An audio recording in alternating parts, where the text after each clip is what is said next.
Top 100 barbecue restaurant Dead End Barbecue is a no-brainer when you are craving the smoky flavor of quality Q. Dead End makes it easy to enjoy their fantastic menu with online ordering from Chow Now for pickup. Or, if you don't feel like leaving the house, then have Dead End Barbecue delivered right to your door by Loco Knoxville or Bite Squad. There is no better restaurant in town to enjoy the madness of March with. Cheer on the Vols and the Lady Vols with the best barbecue around.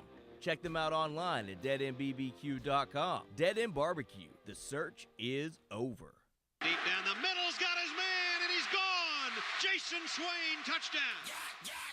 It's time for the Swain Event with your host, Jason Swain. My man. Real sports talk for the real sports fan. All you chumps are gonna bow when I whoop him. It's time for the Swain Event, fueled by Dead End Barbecue. Give me to his house and a Ric Flair.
Swain Event, SwainEvent.com, fueled by Dead End Barbecue, top 100 barbecue restaurant in America. Hope you're having a great Tuesday morning. It is the 30th of March. Ben McKee, Jason Swain, live here from the Low T Center studio.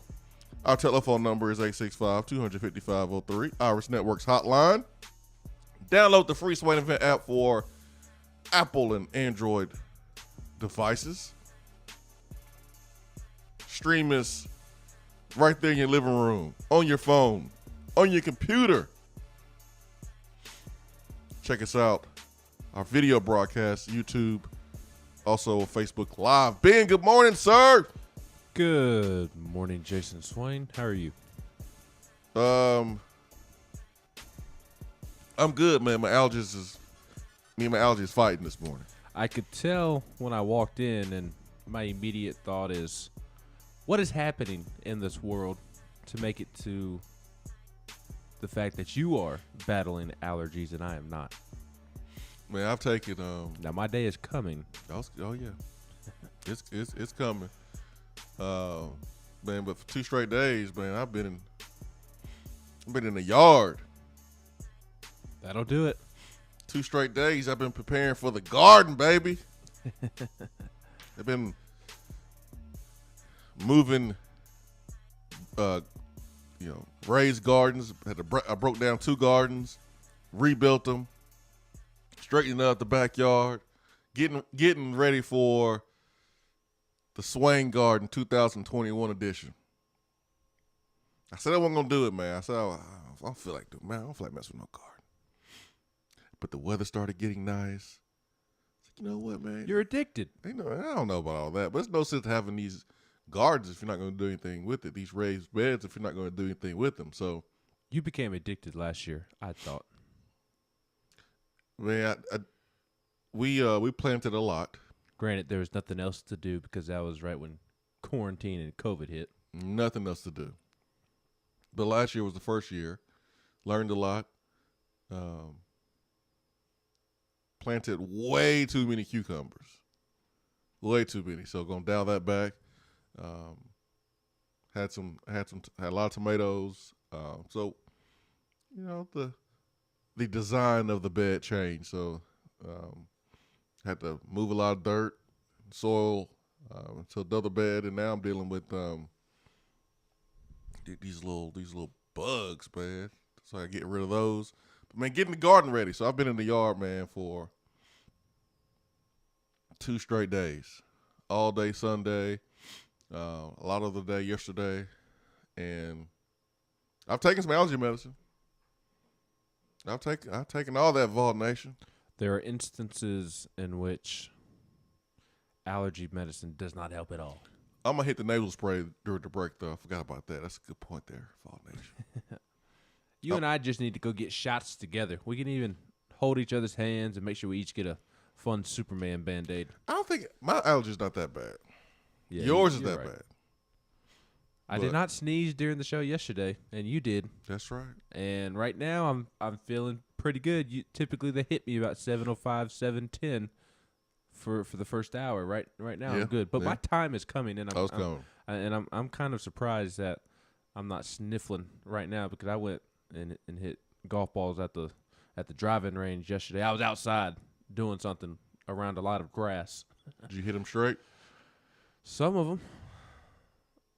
I'm working on my swing. So one of my good buddies is very good at golf and knows a lot about how to swing a golf club. So he was helping me out and giving me some tips. I strike the ball very well. It's just my path to striking the ball is not straight through the ball.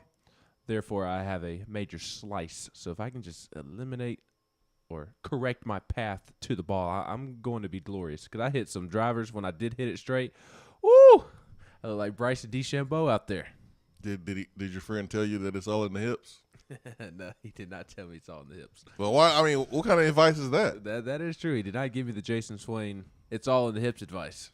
No, that's the Happy Gilmore Chubbs advice right there, man. I mean, if a golf instructor or someone that's good in golf gives you advice and doesn't tell you that it's all in the hips, are they really experts at golf? I don't know, man.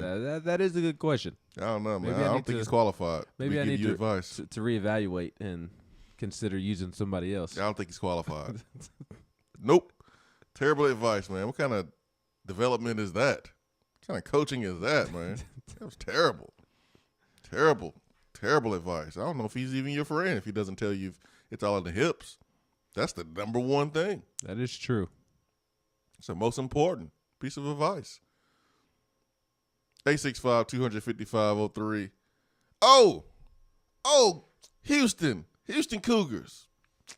Good job, Houston. Eliminate all SEC teams. Get them out of here. Get them out of here, Ben. What SEC team did Houston eliminate yesterday? Oregon State. Get Oregon State out of here. But shouts out to Good Baylor. job, Baylor.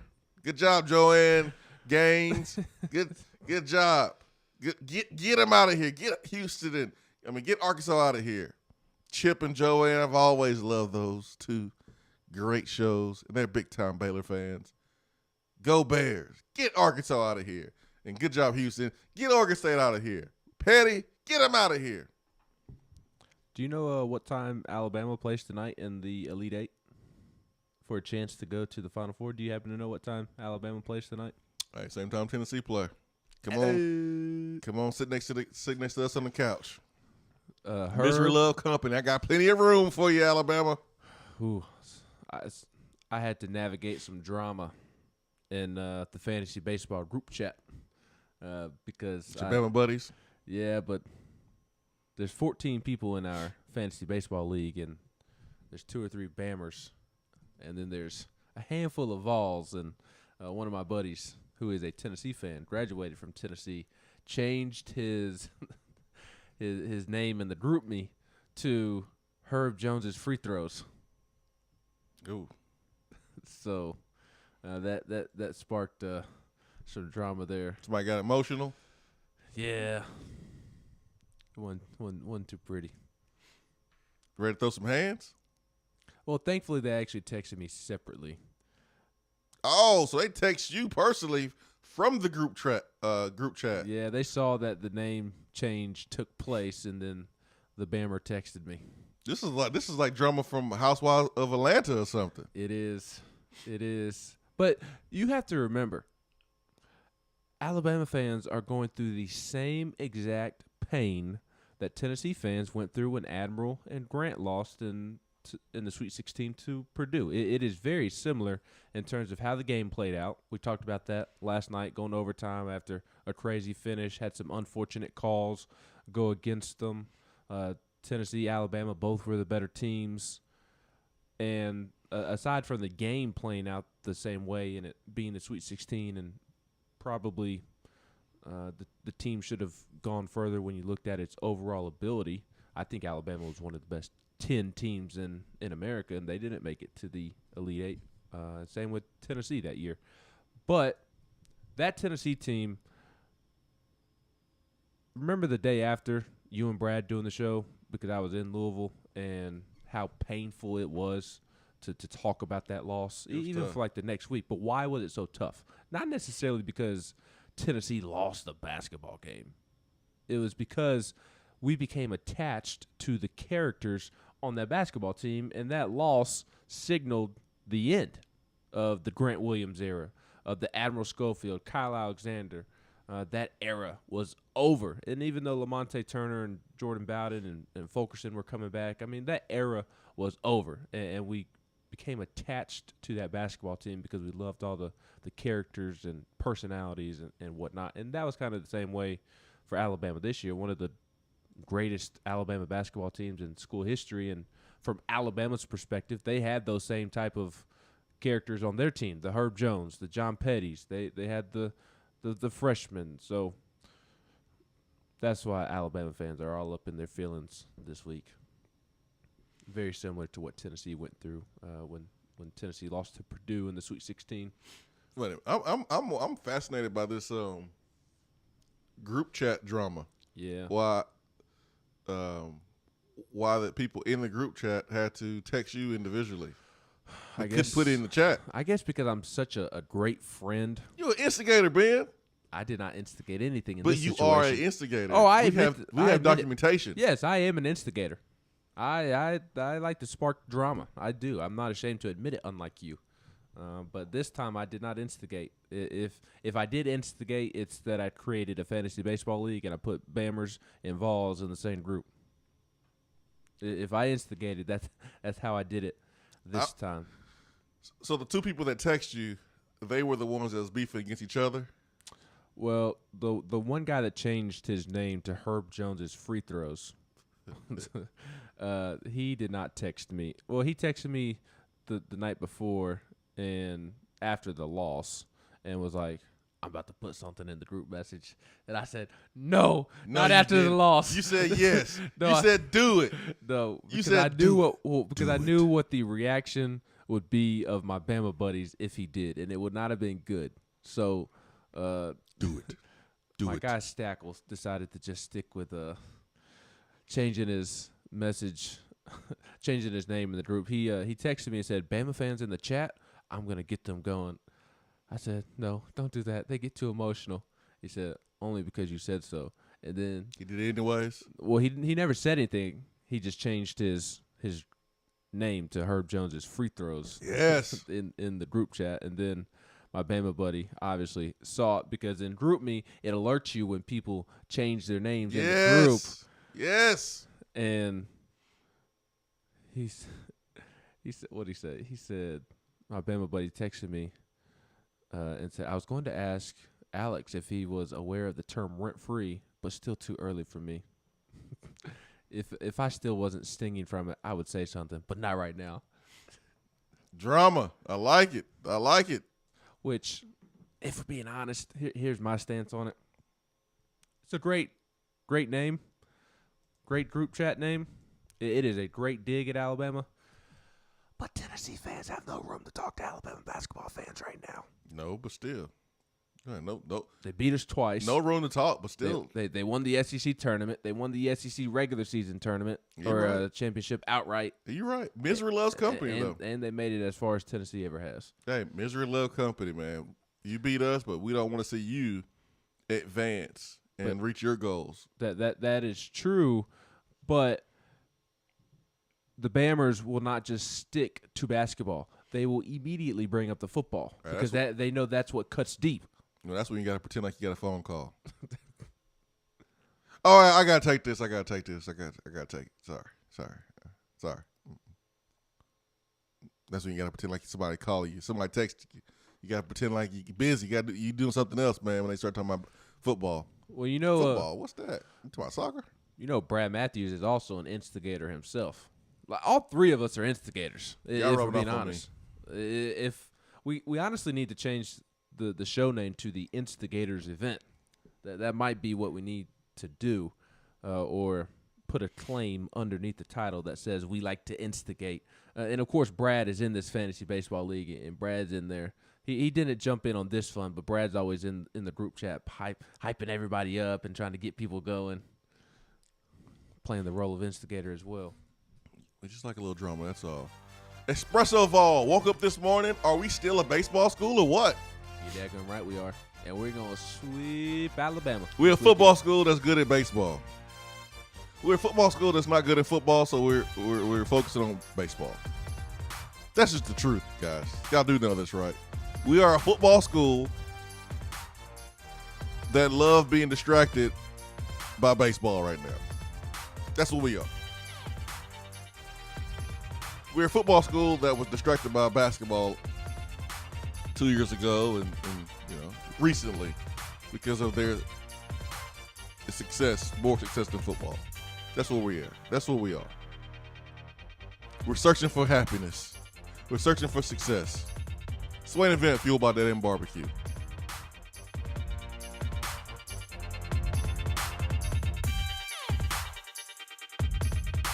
If you want to get in on the conversation, call the Iris Networks hotline at 865-200-5503. Grow your business with Iris Networks high-speed fiber internet. IrisNetworksUSA.com. If you're coming to Knoxville and need a place to stay, do yourself a favor and book a room at Hampton Inn Paper Mill, also known as the Hampton on the Hill. This award-winning property is literally in the top 5% of all Hampton Inn properties. The GM, Stephen Lawrence, is a good old local boy who grew up in the business around Knoxville. He and his staff are always available, always willing to help, and will go above and beyond for their guests. The newest Hampton Inn in Knoxville has clean, affordable rooms, flat screens, fridges, and microwaves in every room. Plus, breakfast is included in every rate. Not to mention, there's also a pool and fitness center on site. If it wasn't so close to amazing restaurants, bars, and shopping, you would never want to leave. At only 6 miles from campus, you're still right in where the big orange action is. Go to HamptonInn.com, search Knoxville, and book your room at the Hampton Inn Paper Mill or call 865-693-5400. Top 100 barbecue restaurant Dead End Barbecue is a no-brainer when you are craving the smoky flavor of quality Q. Dead End makes it easy to enjoy their fantastic menu with online ordering from Chow Now for pickup. Or, if you don't feel like leaving the house, then have Dead End Barbecue delivered right to your door by Loco Knoxville or Bite Squad. There is no better restaurant in town to enjoy the madness of March with. Cheer on the Vols and the Lady Vols with the best barbecue around. Check them out online at deadendbbq.com. Dead End Barbecue. The search is over. When I made the move to my own studio, I was worried about this. I was worried about that. I was worried about, hey, did I get this piece of equipment? Did I get that piece of equipment? Does that sound good? Does that not sound good? One thing I didn't have to worry about, that was office furniture, because Office Furniture Outfitters met my furniture needs. With a 50,000 square foot facility, they have East Tennessee's largest selection and are the best value for new and used office furniture. Located in Knoxville, it's easy to find everything you need for your new space, including desks, file cabinets, chairs, conference tables, and more. Office Furniture Outfitters is turnkey. They came to my place, we mapped everything out that was needed, they delivered, and get this, set everything up. To learn more about what Office Furniture Outfitters can do for you, log on to ofonox.com. That's ofonox.com. JC's Tree and Landscaping Service specializes in quality tree work done at an affordable price. Trimming and removing trees are their specialty. They also offer other services like land clearing, stump grinding, crane services, and all of your basic landscaping needs for both commercial and residential. JC's will give you a free estimate and beat any written quote by a competitor to guarantee that you get the lowest price around. Don't risk your land with a fly-by-night service. JC's Tree and Landscaping is licensed and insured. Give them a call at 865-599-3799. For a replay of each day's Swain Event TV, like us on Facebook.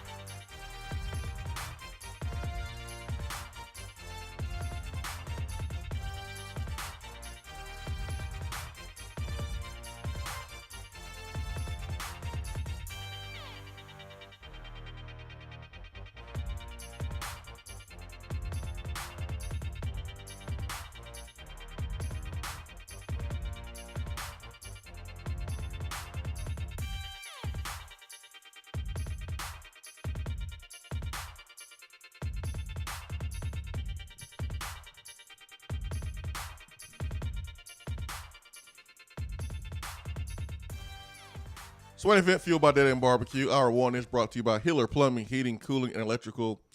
Ben McKee, Jason Swain here with you this morning. And let's go to the Irish Networks hotline. Let's get to Dave Toner. Dave Toner, good morning, sir. Good morning. Good morning. How are y'all? Good. How are you? I'm doing well. So you were talking about the gardening, and my son got back to Kentucky on Sunday. He was down here for 2 weeks, and they had planted some bulbs and had all kind of pretty flowers. And, man, he got addicted to that gardening last year as well, but he grew too many tomatoes, he said. Yeah. But so I wanted to give you a little advice, both of y'all. Be careful on that nasal spray, Swaino. I got a good buddy of mine up in Maryville that nasal spray is very addicting. Did you know that? I did not know that. Yes, sir. He has had battles with that in our 30 years of friendship numerous times. So just be careful with that nasal spray. And Ben, it is all about the hips, buddy. It is about the hips. Yeah, ask Dak Prescott, man. He knows. He knows. It's about the hips. And I thought I seen something on Andy Dalton on Chicago about Andy Dalton has been named the starter at Chicago.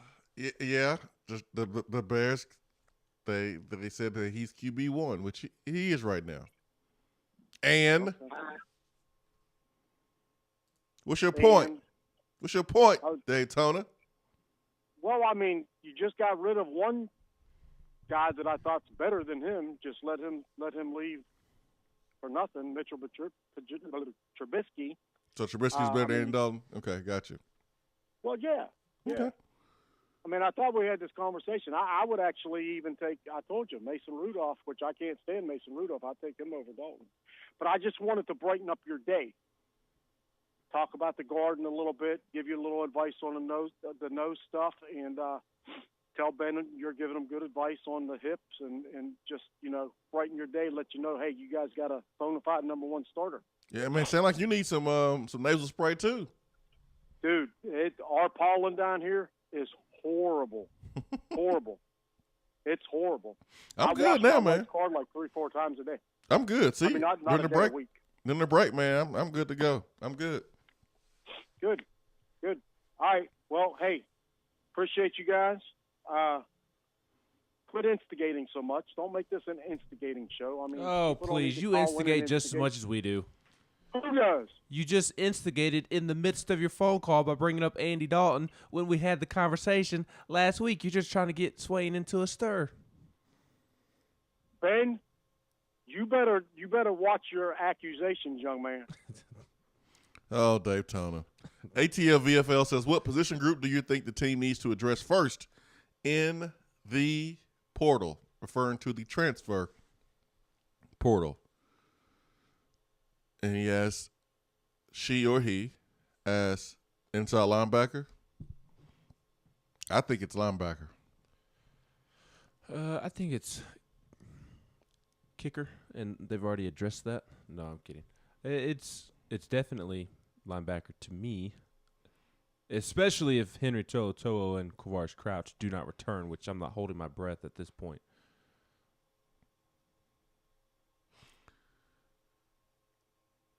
Linebackers were not that great last year. No. And then to lose potential two starters, I think that's kind of where you go.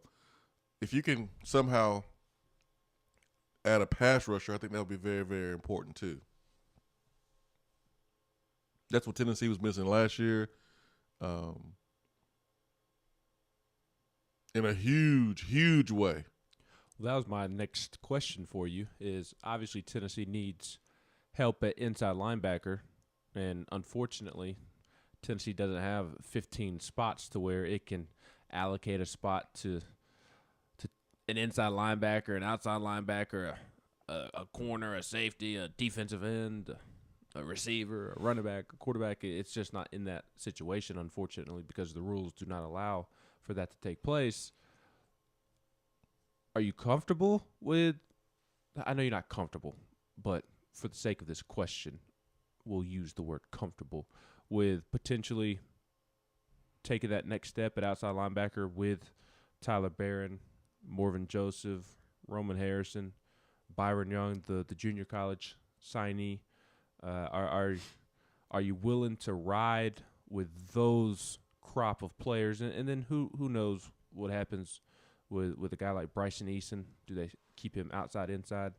Are you comfortable sticking with those guys and addressing the inside linebacker need rather than pass rusher? Because, again, you don't have spots to allocate to really both. Remember, we was playing a 3-4 last year. Mm-hmm. So I don't know what defense we're going to play. And I know defense coordinator Banks said that it was going to depend on the personnel. But, this defense of personnel for the last 3 years, they've been groomed to be a 3-4. Tyler Barron, was a 3-4 linebacker. He wouldn't be a 4-3 linebacker. I don't think. And so first we got to know what kind of defense they're going to play, what kind of front they're going to play, and then kind of determine what position you need to go out and recruit. But I think regardless of 3-4, 4-3, you need some more pass rush. You need some more pass rush. You need linebackers because you're potentially going to lose 2.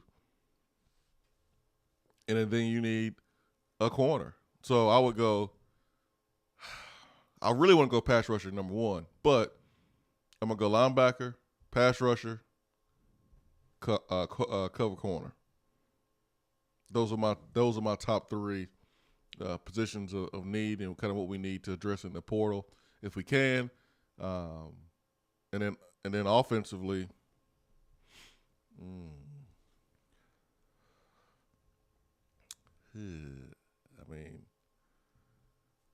I wouldn't mind going another receiver. I don't think they're going to take another quarterback unless it's no some star quarterback that all of a sudden decides to transfer this spring.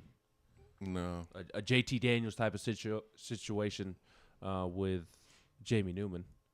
Georgia went out and got Jamie Newman, and then JT Daniels became available, and they scooped in and got JT Daniels. That's the only way I see a quarterback being added to the roster. I kind of think you just take best player available in offense. Yeah, I think they can use another receiver.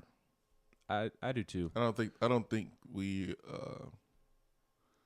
as deep as we need to be for the offense that we're trying to run. I think it'd be good to have a lot of a couple more guys.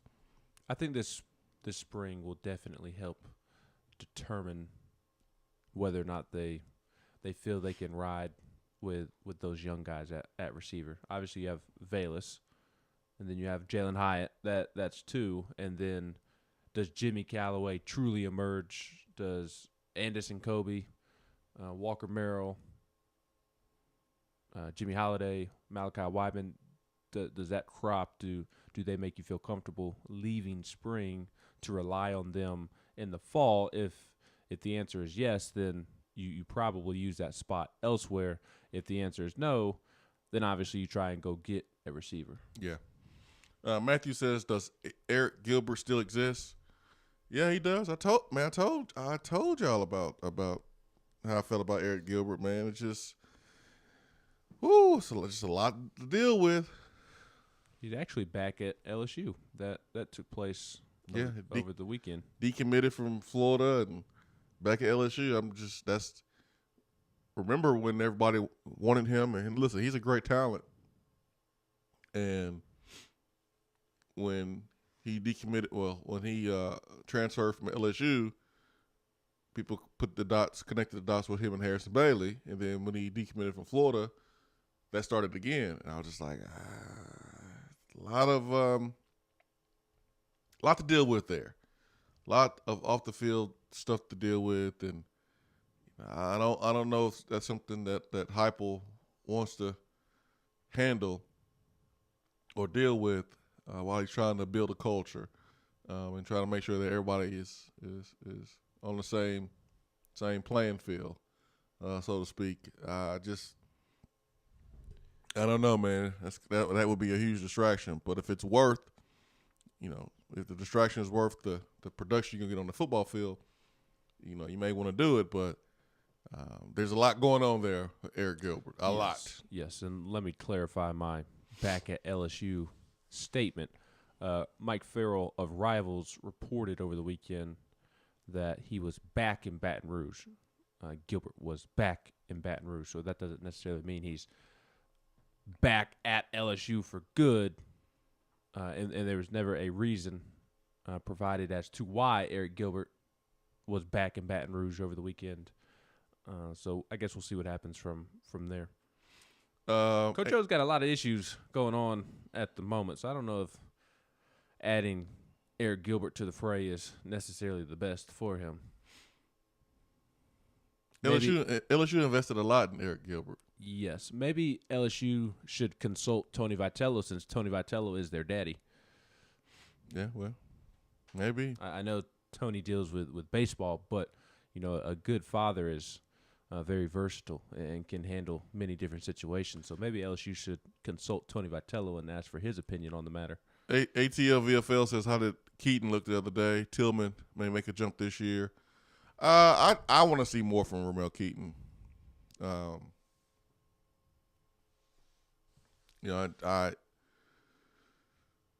want to see more. I'll leave it at that. I think Tillman will make a jump this year. The question is how big of a jump. I don't. He'll make a jump. A legitimate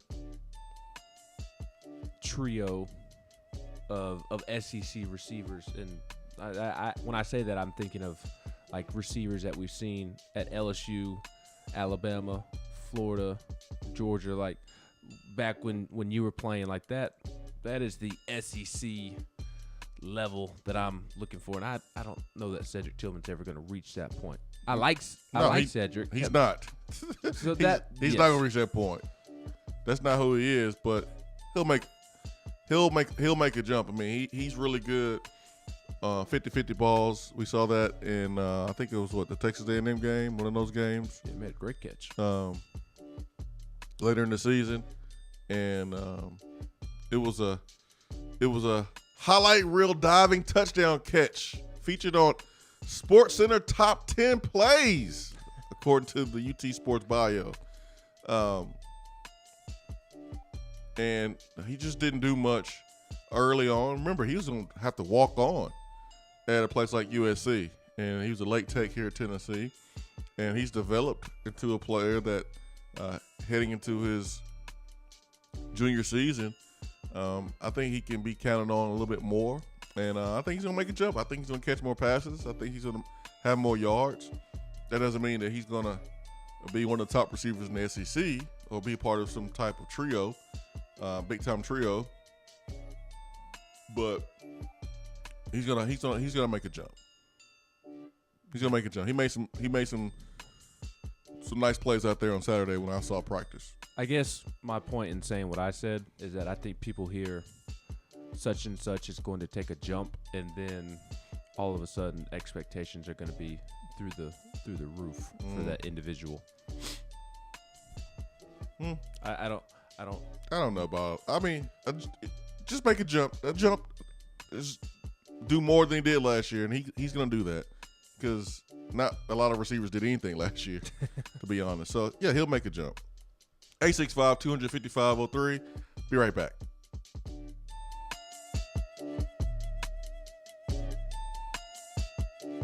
I'm Vince Moore, wide receiver, VFL 1991, and you're listening to the Swain Event.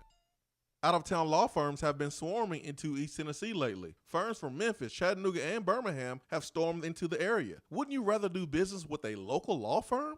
You know, a true neighbor. Marcos Garza and the pros at the Garza Law Firm are just that.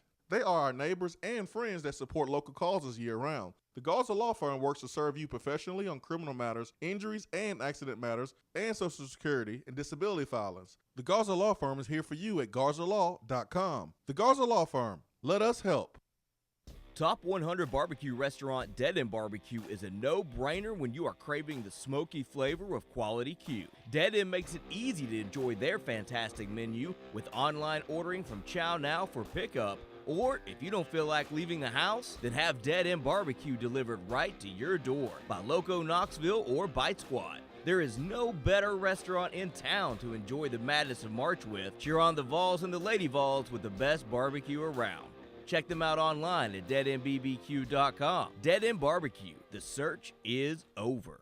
We're here with Dr. Michael Carlson of Tennessee Regenerative Sports Medicine to discuss stem cell treatment and PRP. If you have orthopedic injuries such as shoulder pain, knee pain, Achilles tendonitis, or tennis elbow, you should give them a call. That's right, Jason. We specialize in regenerative non-surgical orthopedics. So we treat damaged tendons, ligaments, and joints by using ultrasound-guided injections with stem cells or PRP. And this form of treatment actually stimulates the body's own reparative process and allows for healing of the damaged tissue. So, Doc, what makes your training different than others? Well, Jason, I've been practicing in Knoxville for 26 years, and I'm certified in interventional regenerative orthopedic medicine through the American Academy of Orthopedic Medicine. So unlike the big seminars that will advertise stem cells, fly someone in for a couple hours to talk about supposed stem cells that you order off of a shelf, then they'll depart, leaving the patient wondering who will be the person injecting me and what their level of training is. At Tennessee Regenerative Sports Medicine, I'm the one doing the procedure, and we're using your own bone marrow stem cells or PRP. So in other words, it comes from you and it goes back to you. So you know exactly what you're getting and know exactly the level of training involved. Tennessee Regenerative Sports Medicine, trsportsmedicine.com. East Tennessee's leader in PRP and stem cell therapy. Guys, your health right now is more important than ever. I recommend Low T Center. That's where I get my levels checked. It all starts with the annual wellness exam where they do a comprehensive health assessment exclusively for men, making it quick and easy to take care of your health. And now they offer monitored self-inject at-home testosterone treatment. Most insurance is accepted. Go to lowtcenter.com now to book your appointment and make your health a priority. Low T Center, reinventing men's healthcare.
Swain Event and SwainEvent.com, fueled by Dead End Barbecue. Hour 1 is brought to you by Hiller Plumbing, Heating, Cooling, and Electrical. It is time for Around the SEC. Ben, what's on your plate today? Oh, Swain, I've got a good one for you. I've got a jam-packed around the SEC, actually. A little bit of everything. Basketball, baseball, and another sport that we have never mentioned on this show before. Rowing? Close. It does involve water. An SEC team is in big trouble this morning, Swain. Fishing. Auburn's bass fishing team has been suspended until 2022 after 3 violations in the last year. The storied Auburn Bass Fishing Club is off the water until 2022 following a suspension by the school after members of the team had multiple violations of COVID-19 policies. Wait.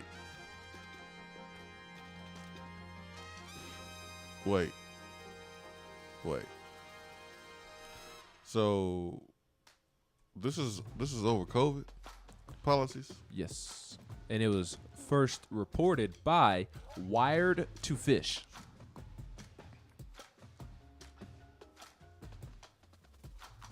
Really? We got teams competing. We played a whole college football season. We're playing the NCAA tournament. And the fishing squad at Auburn gets hit with some COVID sanctions to where they can't participate for the entire year. Yep.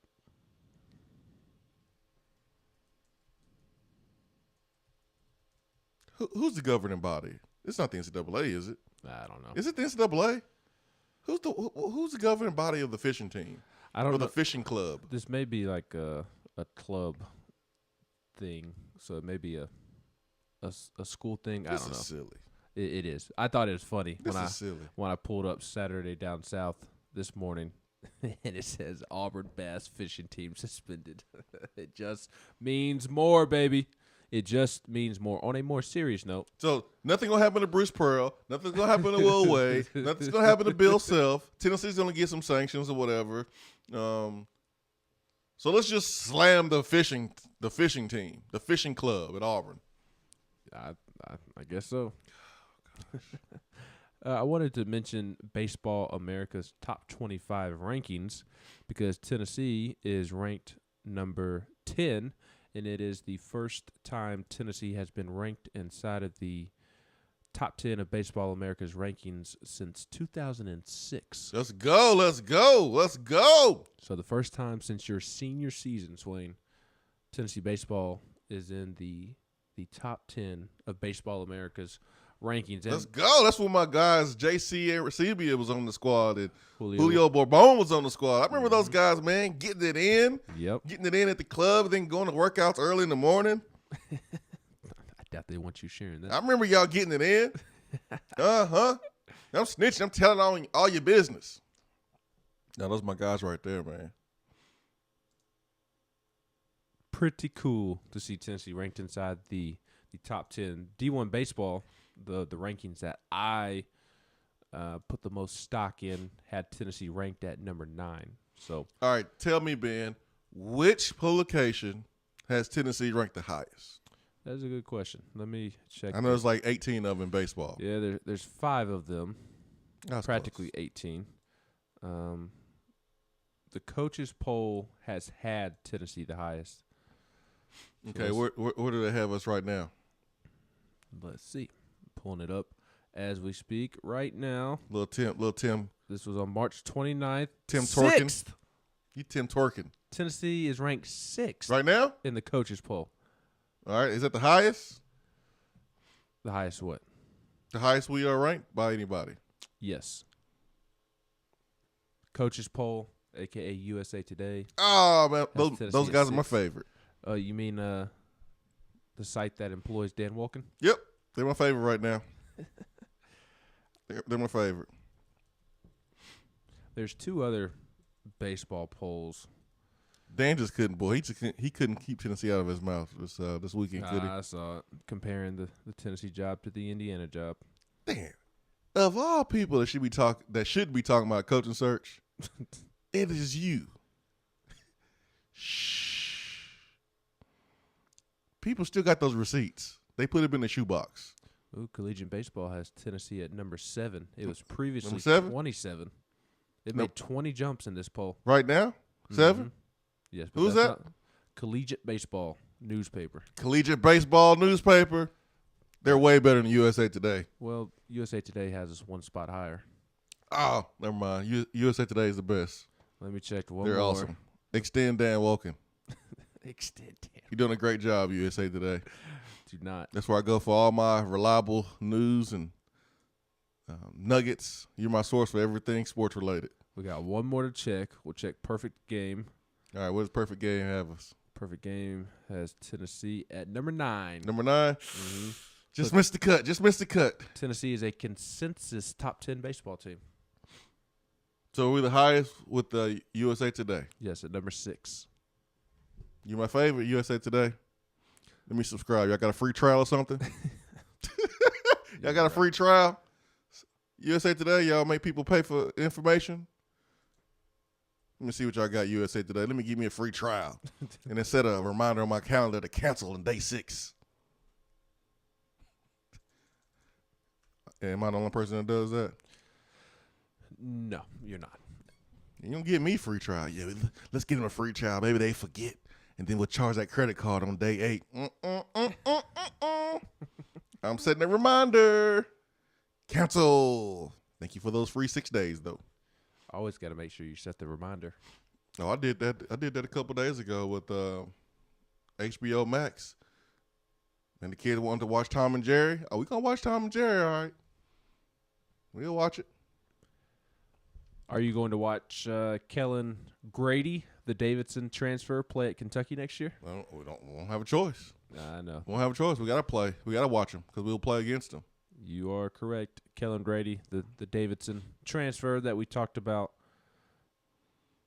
last week. He was ranked 69th. Nice.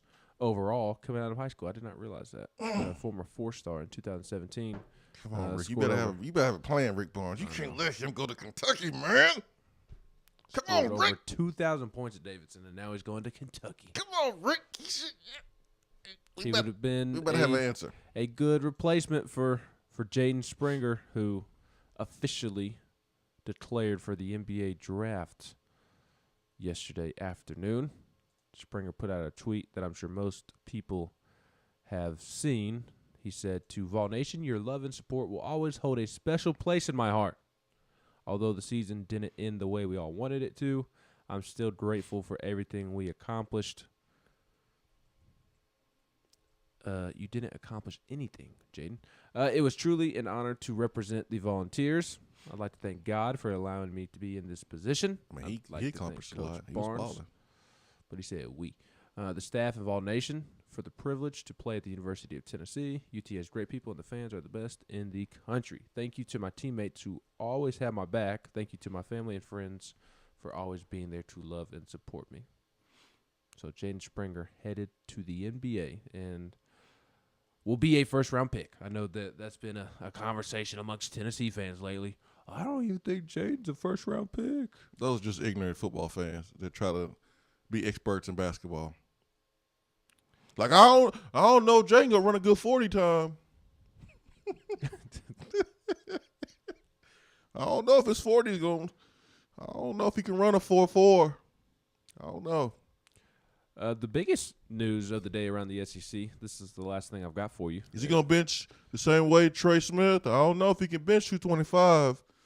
You know, he got to bench at least 30 times to be a draft pick in the first round. You don't think he'll be able to do it 32 times? It's like, guys, you football fans. You football fans. The way the draft works in football is not the same way it works in basketball. Jaden Springer's first-round pick. Mm-hmm. And probably a top 15, top 20 pick. Yes.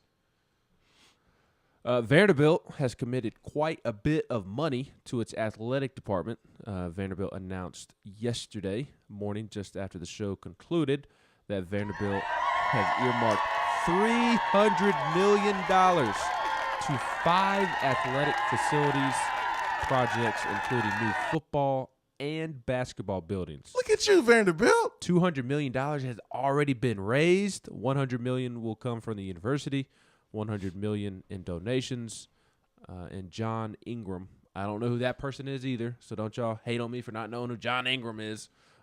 He led with a gift of $10 million. Look at you, Vanderbilt. I'm so proud of you. Look at you. Over here acting like a SEC athletic program. You're actually spending some money on athletics. Look at you, Vanderbilt. Good job. Good job. Those student athletes deserve it. Good job. It's about time. In the last 10 years, Tennessee has split with Vanderbilt in football, right? 5-5. Anyways, continue. Yeah, anyways. So that was kind of the big news around the SEC yesterday. Vanderbilt finally committing to athletics and a football and basketball facility. Yeah, man. Good job, Vanderbilt. So proud of you. So proud of you. I mean, it took getting basically handouts from the SEC for not doing anything, not contributing anything. They haven't started working on renderings yet. That will begin this summer. Good job, Vanderbilt. I'm really proud of Vanderbilt. Getting in there and acting like a real athletic program. That's good, man. That is good. Yeah, not surprised Jaden Springer made his announcement. That was a plan all along. It was a 1-year rental, one and done. And I don't – as much as I like to get talent here, I don't know if you're going to win at a high level with one and dones. I don't see it, man. Yeah, I'll be honest. I'm not a huge fan of the one and done route after experiencing it this season. Jaden Springer was very fun to watch. Keon Johnson, very fun to watch. But it did not equal greater success for Tennessee, and that's really all I care about. I appreciate Springer and Keon, truly do. I'll always remember that Keon dunk. I'll always remember their performance together in the second half against Kentucky at Rupp Arena. But Tennessee did not win more games going that route, so the one and done is exciting, but I don't think it's the best way to build a roster that can compete for championships. I mean, you look at as crazy as that sounds. The Baylor-Arkansas game, and Arkansas was starting 3 freshmen. Mm-hmm. And Arkansas they fought. They were fighting, and they fought, and they didn't give up. They could have got blown out by 20, 30 points if they didn't continue to fight and claw. But, from the start of the basketball game, you can just tell which team was more experienced. Which team is more experienced? Arkansas was shell-shocked at first. They settled down, but it was too late.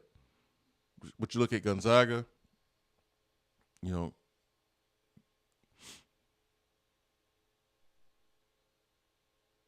look at Gonzaga, of course, they're talented, they're experienced. You look at Baylor, their experience.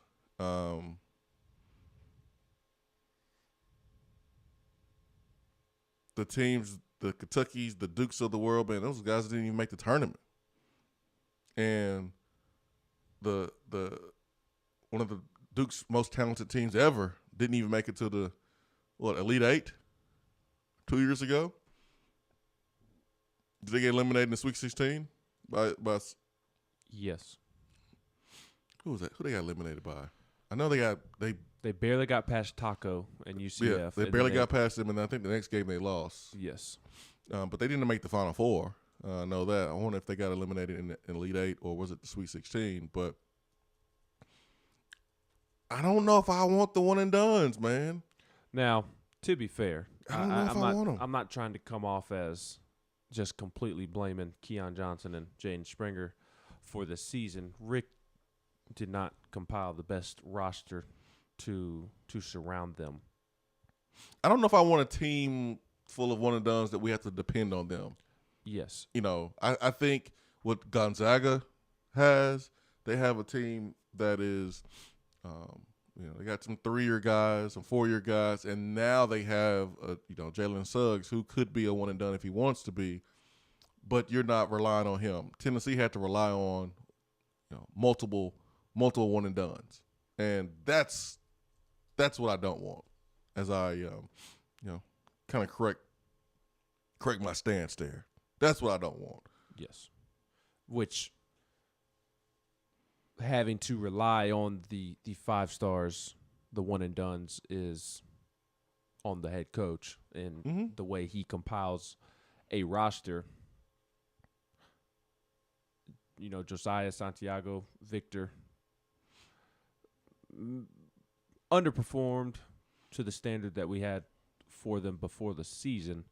But I don't think even that was the biggest issue. I think the biggest issue was just the lack of post presence. John Fulkerson did not play the way that we thought John Fulkerson would, and you whiffed on everybody behind John Fulkerson. So you did not have another option. And if you could have mixed in Keon Johnson and Jaden Springer with Admiral, Grant, Kyle, like that group, that would have been fun to watch. So it's not that I'm against the one and done. Just make sure the rest of your roster is in a situation to handle a one and done, to where, like you said, you don't have to rely on those freshmen to carry the load.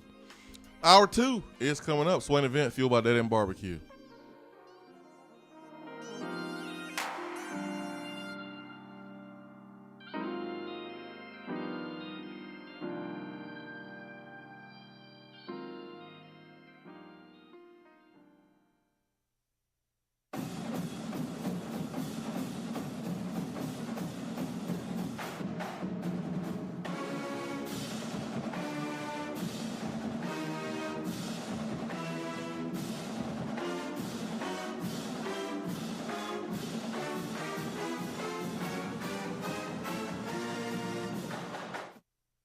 Top 100 barbecue restaurant Dead End Barbecue is a no-brainer when you are craving the smoky flavor of quality Q. Dead End makes it easy to enjoy their fantastic menu with online ordering from Chow Now for pickup. Or if you don't feel like leaving the house, then have Dead End Barbecue delivered right to your door by Loco Knoxville or Bite Squad. There is no better restaurant in town to enjoy the madness of March with. Cheer on the Vols and the Lady Vols with the best barbecue around.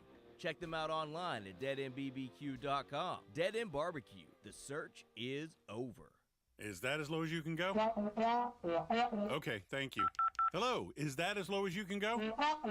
Okay, thank you. What are you doing? Calling around to get the best rate on a car loan. Why? Everyone knows Alcoa 10 is the best choice to purchase a vehicle or refinance your current loan. And with low interest rates and 90 days to your first payment, it's a no-brainer. You can even apply online and sign all the documents from the convenience of your home. Yeah, I don't know what I was thinking. Alcoa 10 Credit Union. It's so easy. Go to atfcu.com for details. Rates are dependent on credit score and equal housing lender. When you see the happy face on our truck, you'll be smiling because you'll know that you're in love.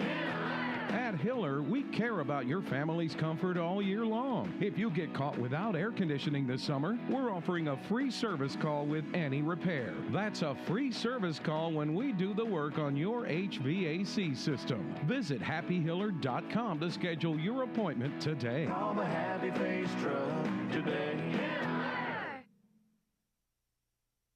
Touchdown or Turnover is backed by Alcoa 10 Federal Credit Union, a place where you belong.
Touchdown turnover back by Alcoa 10 Federal Credit Union, a place where you belong. Better rates and better service. And sitting here looking at Cedric Tillman's numbers from last year, and one of the questions on the text box was,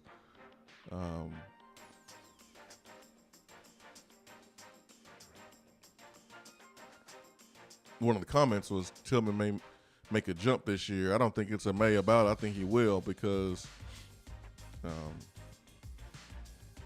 Tillman last year only had like 3 or 4 catches. That's it. It wasn't a ton. Now, that one catch against Texas A&M was, it was magnificent. One of the best Tennessee had all year, if not the best. But his entire career, he's had 8 catches. 1 catch in 18, 4 catches in 19, and 3 catches last year. Touchdown turnover, Cedric Tillman will eclipse 8 receptions after 3 games in 2021. Now, that's super early to be saying that, but hey, man, the comment was about Cedric Tillman. Look at this offense. He's going to be asked to do more on the offense, and he has a chance to be maybe a starter in that 3-man rotation. But if not a starter, he certainly is going to get a lot of burn, or he should. He's a jump ball threat. But do you think he has more than 8 catches after let's say 2 games? After 2 games? Let's say 2 games. Let's make it spicy. Nah. Turnover. He's not having 8 catches after 2 games. If he's in the rotation as you just spoke to, I think personally that signals a problem with Tennessee's wide receiver room. Because that tells me that Malachi Wyman has not taken a step forward. Jimmy Callaway, Jimmy Holiday, those guys have not taken a step forward. Anderson Kobe is maybe not going to contribute that early. Cedric is better than Kobe right now. Maybe so. Just right now, but I can see where Kobe is slightly a better athlete. Yes, I don't think Cedric Tillman's bad. I'm not trying to communicate that at all. I don't think he's an SEC receiver. That's how I feel about him. So, I hope he gets a shot. I hope he can contribute. But to me, if he's in the starting rotation, I think that is a problem for Tennessee because the younger guys have not stepped up and really developed over the offseason and taken a step forward. But 8 catches in 2 games, I say turnover. I don't think anybody will have 8 catches after 2 games other than Velus Jones and Jalen Hyatt. Yeah. I mean, I think it's I think it's possible for a player to have 8 catches after 2 games. I know you mentioned Velus and Hyatt. Just watching practice. I mean, watching how quick we get up to the line of scrimmage, and when we throw out of let's say a ball is ran and you rush the ball for 5 yards, 6 yards, and boom, up to the line of scrimmage, quick, fast, ball is snapped within 5 or 6 seconds. It may be a quick game, or it may be a shot down the football field, but more plays equal more opportunities. In quick game, I can see where bubble screens are thrown to the outside, slant routes, hitch routes, things like that, more opportunities. And I can see a guy loading up on the stats with hitch routes and bubble screens and slants. I don't think that's Cedric's game, though. Do you? I mean, he can. He's a nice body when you run slants, in traffic. He can use his body and shit off the defender. Bubble screen, no, I don't see him as, getting a ton of bubble screens, unless you put him or in the slot, or unless you do a wide receiver screen, tunnel screen type. But he's a guy that should be able to fall forward and pick up some yards, but he's not a quick foot, quick twitch type of athlete. Right. So no, I would reserve that more for Velus Jones, If Jalen Hyatt puts on a little bit of weight and can be able to shed some tackles, things like that, getting him the ball in space, definitely getting the ball in space too. Callaway. Holiday's where I want to see used in that regard. Yeah, for sure. No, for sure. So, Cam, LOL turnover. What are you saying? Touchdown or turnover? Turnover. Yeah, I'm saying turnover. Trying to set me up for everybody coming at my neck. Nah, man. I'm just letting you go first, man. I'm just letting you go first, man. I have manners. I'd be curious to see if Walker Merrill can carve out an early role. I don't expect him to carry a huge load by any means, but everybody always talks about his sneaky athleticism, and they say it's sneaky because he's white. If we're being honest, he is very athletic just in general, but the fact that he is very athletic, and everybody also talks about his route running ability and how polished he is for somebody coming into college. He's much further ahead than most are. So athleticism, his ability to run routes, I'll be curious to see if he can earn some early playing time. Polished. 865-255-03. Hour 2 continues after this.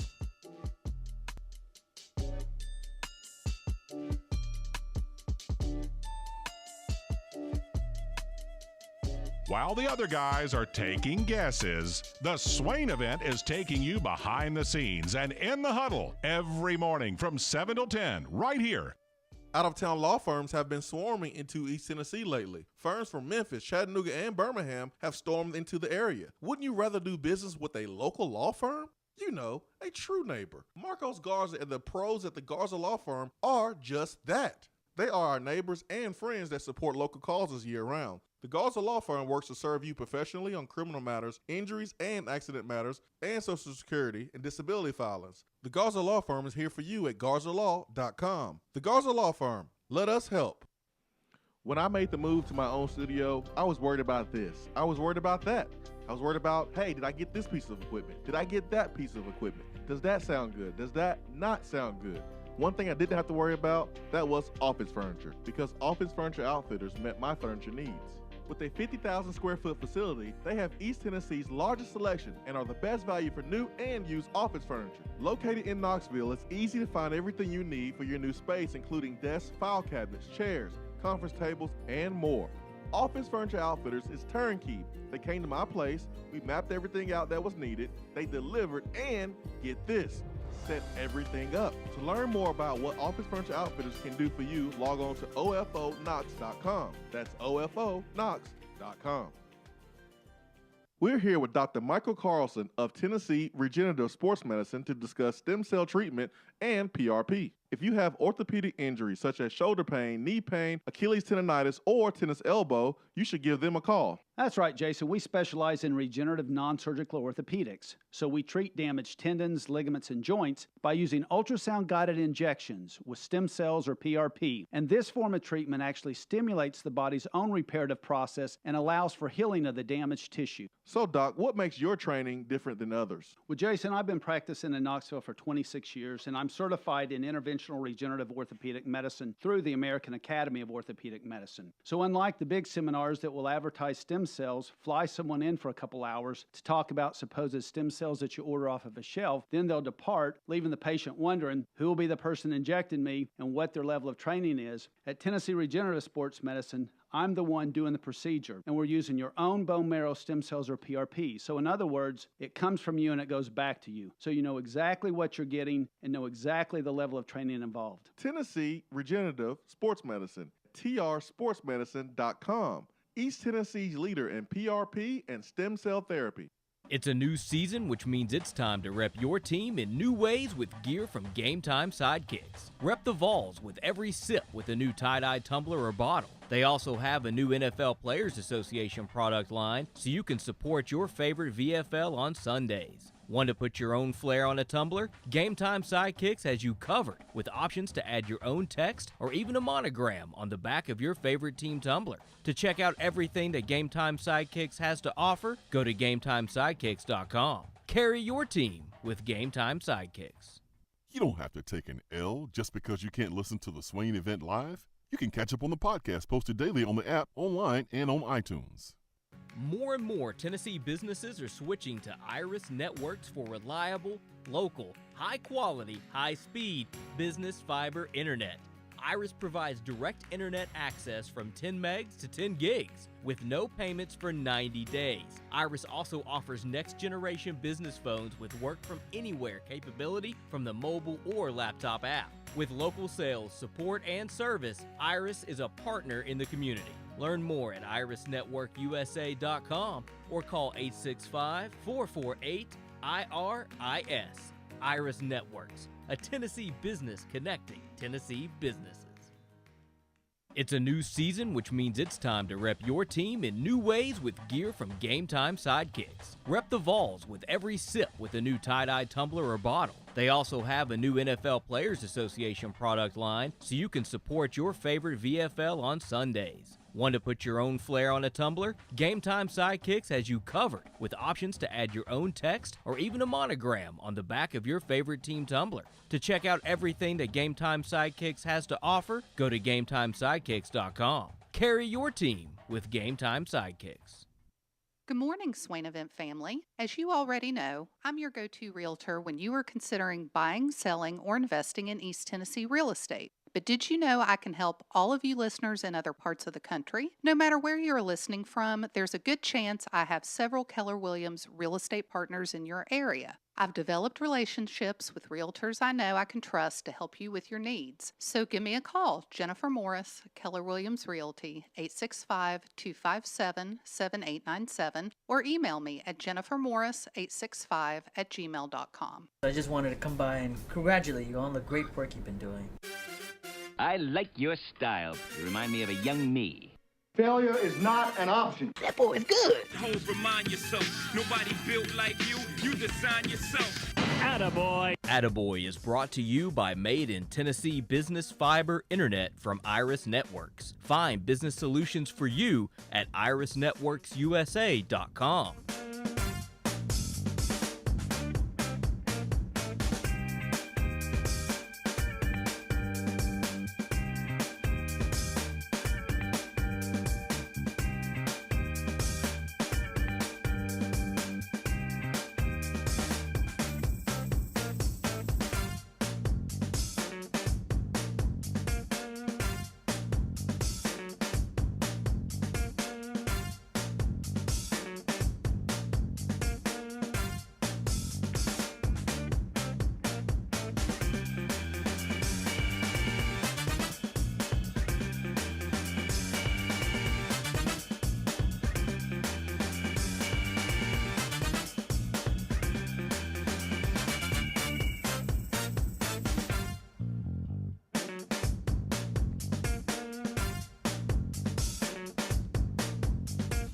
Time for Attaboy here in the Swain Event. Attaboy is brought to you by Iris Networks. Reliable, local, high-quality business fiber, internet, and voice. IrisNetworksUSA.com. 90 days, no payment for business internet. And Ben, what you got for Attaboy today? I'm going back to Tennessee baseball because Tennessee senior right-handed pitcher Sean Hunley has earned SEC Co-Pitcher of the Week, or I should say he was named the SEC Co-Pitcher of the Week. He shared the honor with Vanderbilt's Jack Leiter following an impressive series against LSU over the weekend.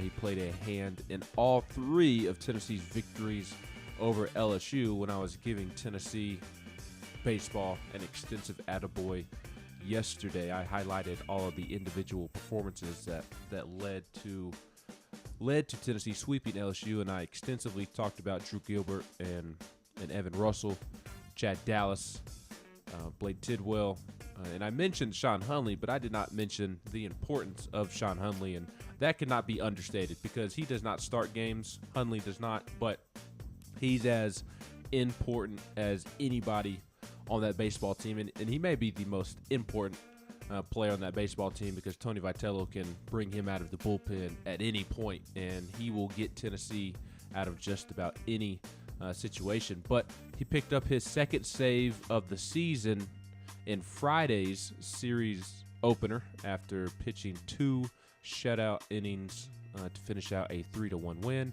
And then he earned back-to-back wins out of the bullpen in Game 2 and 3 to help lead Tennessee to just its second series sweep against LSU in the program's history. Hundley is the 18th Tennessee player to earn SEC Pitcher of the Week honors and the first since Garrett Stallings did it twice in 2019. So pretty big weekend for Sean Hundley. I mentioned he got the win on, or he got the save on Friday, and then because the game was suspended and put off until Sunday, he picked up 2 wins on Sunday. Obviously 2 different games, but he picked up the win in the first game that was finished in the early afternoon, and then he got the win in the second game. So, and it wasn't coming in at the start of an inning and just shutting LSU down. He came in the top of the 11th in Game 2 with the go-ahead run on second base, and he picked up a strikeout. And then two batters later, in the bottom half of the inning, Drew Gilbert hit the walk-off home run. So he came in pressure situations and got Tennessee out of a jam. The final game, he came in with the go-ahead run at second once again in a 2-2 game, and he struck out the hitter and ended up pitching 2.1 innings, allowing just 1 hit and striking out 2 batters. So shouts out to Sean Hundley. He has been awesome, absolutely awesome. And, again, the most important player on that baseball team probably. The pitcher. That's why they get paid the big bucks, right? Yep. Man, I wish I was a pitcher, man. You pitch, you work for a little bit, then you chill for a couple games. And then you work a little bit, then you chill a little bit. Not if you come out of the bullpen like Sean Hundley. He pitched in all 3 games. Oh, man. I wish I was a pitcher. But if you are a relief pitcher, you only pitch typically an inning, maybe 2. What's better, man, being a pitcher or being a NFL starting quarterback? Money-wise? Hey, man, just whatever. Probably about the same. Maybe a pitcher because your body doesn't take the beating that a quarterback does. Obviously, you may run into some arm issues, and that may annoy you for the rest of your life if you have to have Tommy John or a significant arm-related surgery, which if you pitch 10, 15, 20 years in the major leagues after playing in college and playing high school and just playing baseball all your life, you at some point have run into some type of arm problem. Heck, I had arm issue in high school myself, and I didn't pitch in college or anything like that. I had fluid built up in my elbow that gave me a lot of problems. Ugh. It was not fun to deal with one summer. Like so I think I might say pitcher just because you get paid in the same ballpark, but you're not taking the beating that a quarterback is. You know, quarterback, you got the fame. I think you're more famous. Absolutely. As a quarterback. But man, that contract that David Price got a couple years ago, and man, that baseball money is just different. Well, it's just like Trevor Bauer. Do you know who Trevor Bauer is? Dodgers? Yes. He got $102 million over 3 years. So this year, Trevor Bauer is going to get $40 million. Next year, he gets $45 million. You surprised I said Dodgers, huh? Yes, I am. That's okay. But if Trevor Bauer walked into this room right now, you would have no idea it's Trevor Bauer. Hey, Trevor. I say that right, not to call you out, but I say that to prove your point of what you just said about having more fame as a quarterback with NFL quarterbacks. That Trevor Bauer, I believe Bauer after this recent, well, yes, he's the highest paid player in MLB history this season and next season. So obviously he's the highest paid pitcher in the game. Doesn't mean he's the best, but he is the highest paid because he is one of the best. But the baseball community knows Trevor Bauer, but he doesn't have the same wide fame that football quarterbacks have. Quarterbacks. You're not hurt my feelings, man. I was going to say football players, but then I remembered we were just talking about quarterbacks. Yeah. So what do you think? I tell you that that number. What's Patrick Mahomes making? He's about at that mark, right? I think he's making 40 a year. Yeah, but it's that fame, man. You know, he won Super Bowl, so I guess you would say to compare, you take a major league pitcher who just won a World Series versus a quarterback that just won Super Bowl, and I would take quarterback. Here's the other thing, though. Yeah, I would take quarterback. Get the fame and the endorsements and the money. There's nothing like being a quarterback that's successful. The endorsements and the fame probably trumps everything else. But what about the guaranteed money?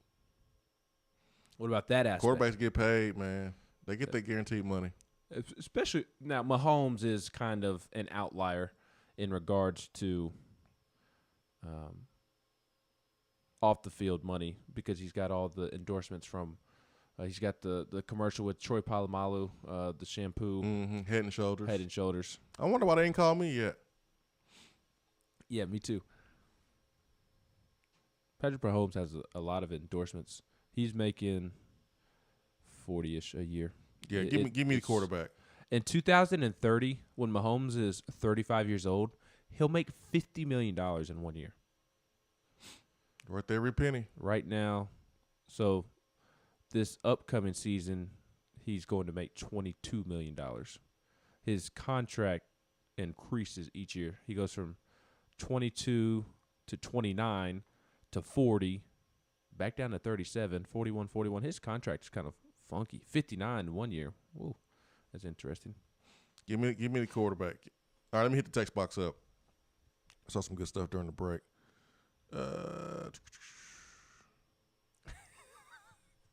Where we going? Hold on. A lot of stuff here. A lot of good stuff from our basketball conversation. Tremendous. I'm proud of you, man. Y'all didn't know I'm the baseball expert. He's Tim Twerkin. You're the black buster only is what I like to call you. I know you like to say you're the black Tim Kirchin, but you're the black buster only. I'm Tim Twerkin, not Tim Kirkin. Oh my gosh, Tim Twerkin. Oh yeah, Big Dan says Jaden and Keon wasn't the reason UT achieved this season. Come on now, don't blame the one and done culture on this team's disappointing year. No, did not do that. Did not blame the one and done culture. The lack of leadership around our one and dones, and having to rely on those guys way more than we should have is one of the reasons why Tennessee was unsuccessful in reaching their goals. But if you look around the country and you look at programs that have kind of transformed into the one and done headquarters, those teams, yeah, they're exciting. Yeah, they're going to be on TV, and yeah, they're going to have some magnificent play from those freshmen. But are you winning? Are you winning a championship? Do you have a better chance of winning a championship with a team full of seniors, guys 2 and 3 and 4 year players? And the trend says yes. Because if that was not the case, then Coach K and Coach Calipari would have been piling up championships over the last 4 or 5 years. And they haven't. They haven't. That's my point. So I did not say that was the reason why Tennessee was unsuccessful, because there's multiple reasons why Tennessee was unsuccessful. But anytime you rely on a freshman to lead your team, and rely on a freshman to do everything for you, it just doesn't bode well. And if Duke can't win a championship with Zion and Barrett and God, I keep forgetting the third guy who was a baller there. Remember the third guy at Duke that year? That can shoot. R.J. Barrett. It was Cam Reddish. Yeah, Cam Reddish had a little KD game to him. He can shoot. He can shoot, man. He was smooth. But if you can't win a championship with those three, and those were 3 lottery picks, that goes to show you that it's just really hard to do. It's really hard to win a championship or get to a Final Four or have the success you want to have with one and dones that you have to rely on for leadership and rely on for everything. Plug and play, one here, two there, but I just don't see that happening right now. And if I did, I wouldn't feel the way I felt. Or I wouldn't feel the way I feel. As Waz says, Calipari has done it only once in this logic. Yeah, I mean, he's won one championship now, and he recruits, and he has the most players in the NBA. He has the most all-stars in the NBA. You can't turn around without looking at a player that Coach Calipari has coached in college. Anthony Davis, Jamal Murray, Tyler Hero, John Wall. I mean, they're everywhere. Bam Adebayo. You can't go anywhere without looking at a player from Kentucky that Coach Cal coached. They're all over the league. One championship, though. One. Yes, and that does spark the conversation. Look, I love to point out that Cal only has one championship in a decade or so at Kentucky, despite all that talent. But he's also made a ton of Final Fours, Elite Eights, obviously Sweet 16s. So it may have only resulted in one national championship, but he's had success with the one and dones. Not of late, but he has had success with the one and dones. Maybe not by Kentucky basketball standards, but making a Final Four on a pretty regular basis and winning a championship. How many Final Fours has he made? 2010, 2011 Final Four. Of course, he went to the Final Four there when they only lost one game. That's when they lost to Wisconsin. That was in 14-15. And then, so he's 3 because he won it in 2011, 2012. So 3 Final Fours. 3 Final Fours, 2 Elite Eights. Yeah, 3 Final Fours and 2 Elite Eights during his time. 3 Elite Eights, excuse me. So, man, that ain't bad. It's not bad at all. I mean, that's really good. It's not bad. necessarily really good at Kentucky, but it ain't bad. It's really good. It ain't So, bad. I mean, the one and dones have worked to an extent for Coach Cal. Again, it has not of late, but it has worked for Coach Cal. I mean, 2 Elite Eights, 16 and 17, 18 and 19. Has it worked for Coach K? Has one and done's worked for the best men's coach of this era? I don't think so, because Coach K was kind of always taking jabs at the one and done. He was against it until I think Zion was really the first year he like truly went all in on the one and dones, if I'm not mistaken, and obviously did not do anything with Zion. Did get to the Elite Eight and lost to Michigan State by a point.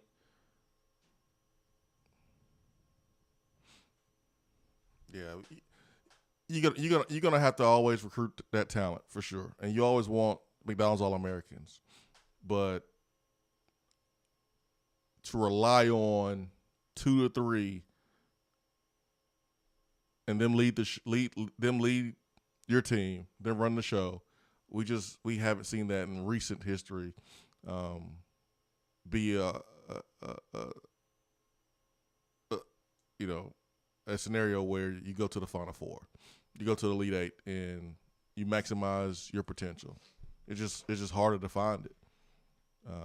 That's why you have the teams like Oral Roberts, you have the Loyola Chicagos, you have the Butlers a couple years ago.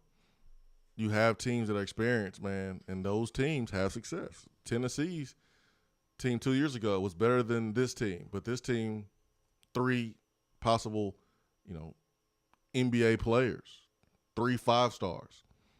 That team 2 years ago, Tennessee's team had 0. So I'll take that for what it's worth. Let's go to the phones this morning, 865-255-03.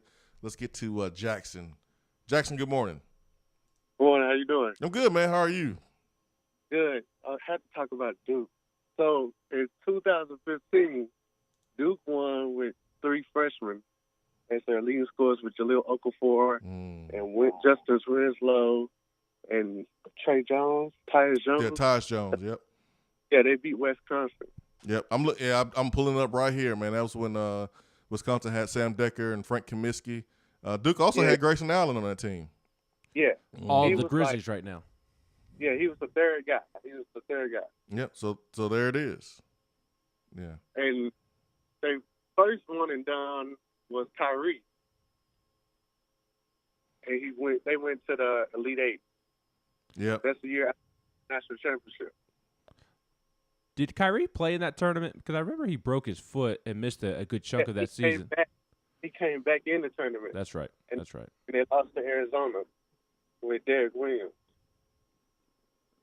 What year was that? Was that That was 2010. That was 2010? Yeah. Sweet 16? Yeah. And then the one that did not work was Austin Rivers. Yeah. Shocker. I remember Austin Rivers had the buzzer beater to beat North Carolina that year, though. Yeah. Yep, But I do remember that one. they lost the first round against C.J. McCollum. Lehigh. Yeah. Okay. Yeah. So Coach K's had some success with one and dones. Yeah. Yeah. And he started a little bit earlier than what we thought too. Yeah. He actually started in the early 2000s with Corey Maggette. The human highlight reel. Yeah. I remember Corey Maggette, man, playing for the Clippers. He was a baller. Yeah, I'm a Duke fan and a Tennessee fan, so I can tell. yeah. I ain't gonna judge you though. I ain't gonna judge you, man. Don't judge me. I ain't gonna judge you. It's all good, man. Hey, Tennessee basketball wasn't like they, been good for a very long time. So I ain't gonna judge you. Yeah. But the Zion team, they lost because of the point guard. Yeah, they lost to Cassius Winston in Michigan State, right? Yeah, they was putting the center on the point guard because he couldn't shoot. Mm-hmm. Was that Tyus's little brother, Trey Jones? Yeah. Or was that Gary Trent? No, that was Ty's little brother. Yeah. Yeah, Trey, because he could play some great defense. And then the next year he learned how to shoot. Yep. There we go. Our Duke basketball expert, man, schooling us. Yeah, because Kentucky, they've been horrible with one and done. They never win anything. And then they go to the league and they're trash. Wait a minute now. Those one and dones are pretty good in the league now. Well, and God, I don't want to defend Coach Kyle. Just 2 of them. And doesn't Coach Cal and Coach K have the same amount of championships kind of during this last decade or so of the true one and done era? I think Coach K got 2. Coach K got 2. Yeah, Does he have 2? Yeah, Okay. he got 2. Mm-hmm. Forgive me, I'm not a Duke basketball historian. Well, Yeah, he got Coach 2. K got 2. Yeah, And he got 5 championships. Yeah, he got 2 in Cal's got last decade. Yep. Mm-hmm. Well, man, appreciate that, Jackson. Thank you, man. Thank you for schooling us this morning on Duke. Point is, Rick Barnes, continue to recruit the best players. Yes, but just make sure when you bring in the Kennedy Chandlers and whoever the next 5-star is after Kennedy, make sure that the rest of the roster is in good shape to not have to rely on Kennedy to carry the team. Kennedy may be good enough to carry the team himself, but that shouldn't be what is forced to happen. Yeah, I think that's what was part of the reason why Tennessee fell short this year. But let's not get twisted. We still want good players. We still want to recruit those good players, man. Because at the end of the day, recruiting is the lifeline of any sport. Got to have that talent for sure. 865-255-03.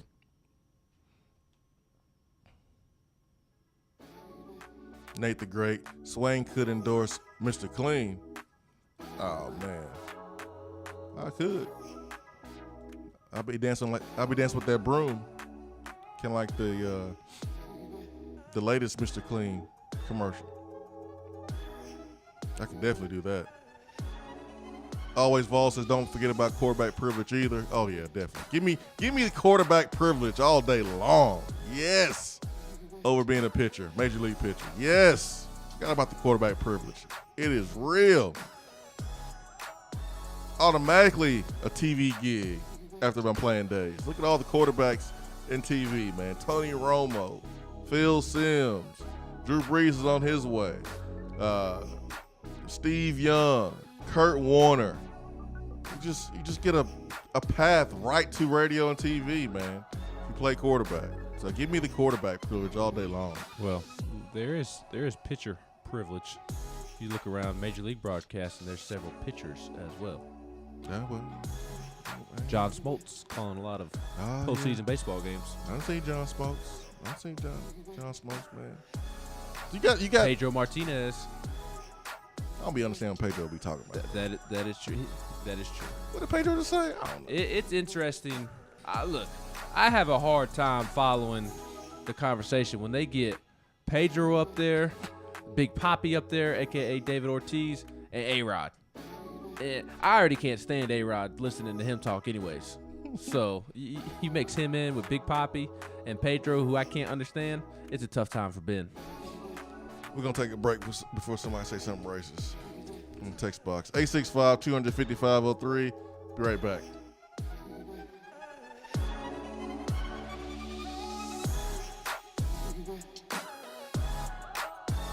While the other guys are taking guesses, the Swain Event is taking you behind the scenes and in the huddle every morning from 7 till 10 right here. Out-of-town law firms have been swarming into East Tennessee lately. Firms from Memphis, Chattanooga, and Birmingham have stormed into the area. Wouldn't you rather do business with a local law firm? You know, a true neighbor. Marcos Garza and the pros at the Garza Law Firm are just that. They are our neighbors and friends that support local causes year-round. The Garza Law Firm works to serve you professionally on criminal matters, injuries and accident matters, and Social Security and disability filings. The Garza Law Firm is here for you at GarzaLaw.com. The Garza Law Firm. Let us help. When I made the move to my own studio, I was worried about this. I was worried about that. I was worried about, hey, did I get this piece of equipment? Did I get that piece of equipment? Does that sound good? Does that not sound good?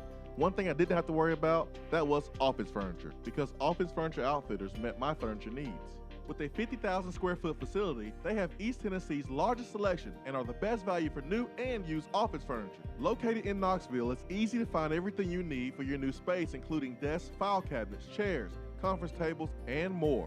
Office Furniture Outfitters is turnkey. They came to my place, we mapped everything out that was needed, they delivered, and get this, set everything up. To learn more about what Office Furniture Outfitters can do for you, log on to OFOKnox.com. That's OFOKnox.com.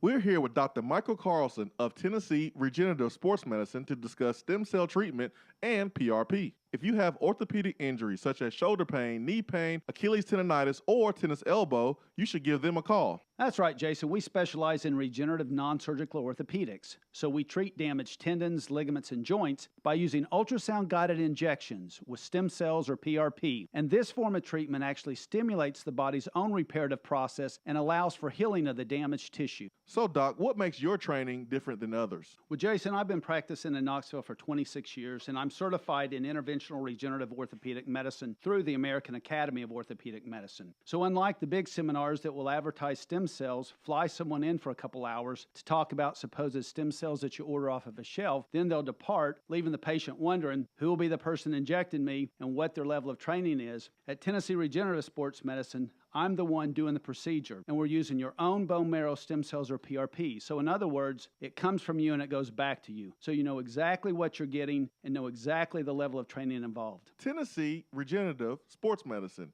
trsportsmedicine.com. East Tennessee's leader in PRP and stem cell therapy.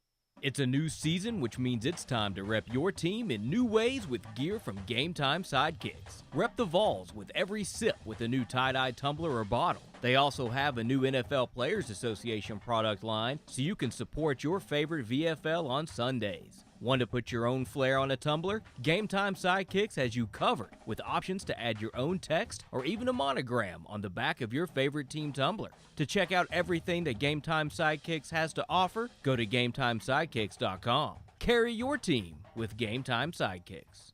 You don't have to take an L just because you can't listen to the Swain Event live. You can catch up on the podcast posted daily on the app, online, and on iTunes.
865-255-03. 865-255-03. No, I ain't Big Dan. Stop.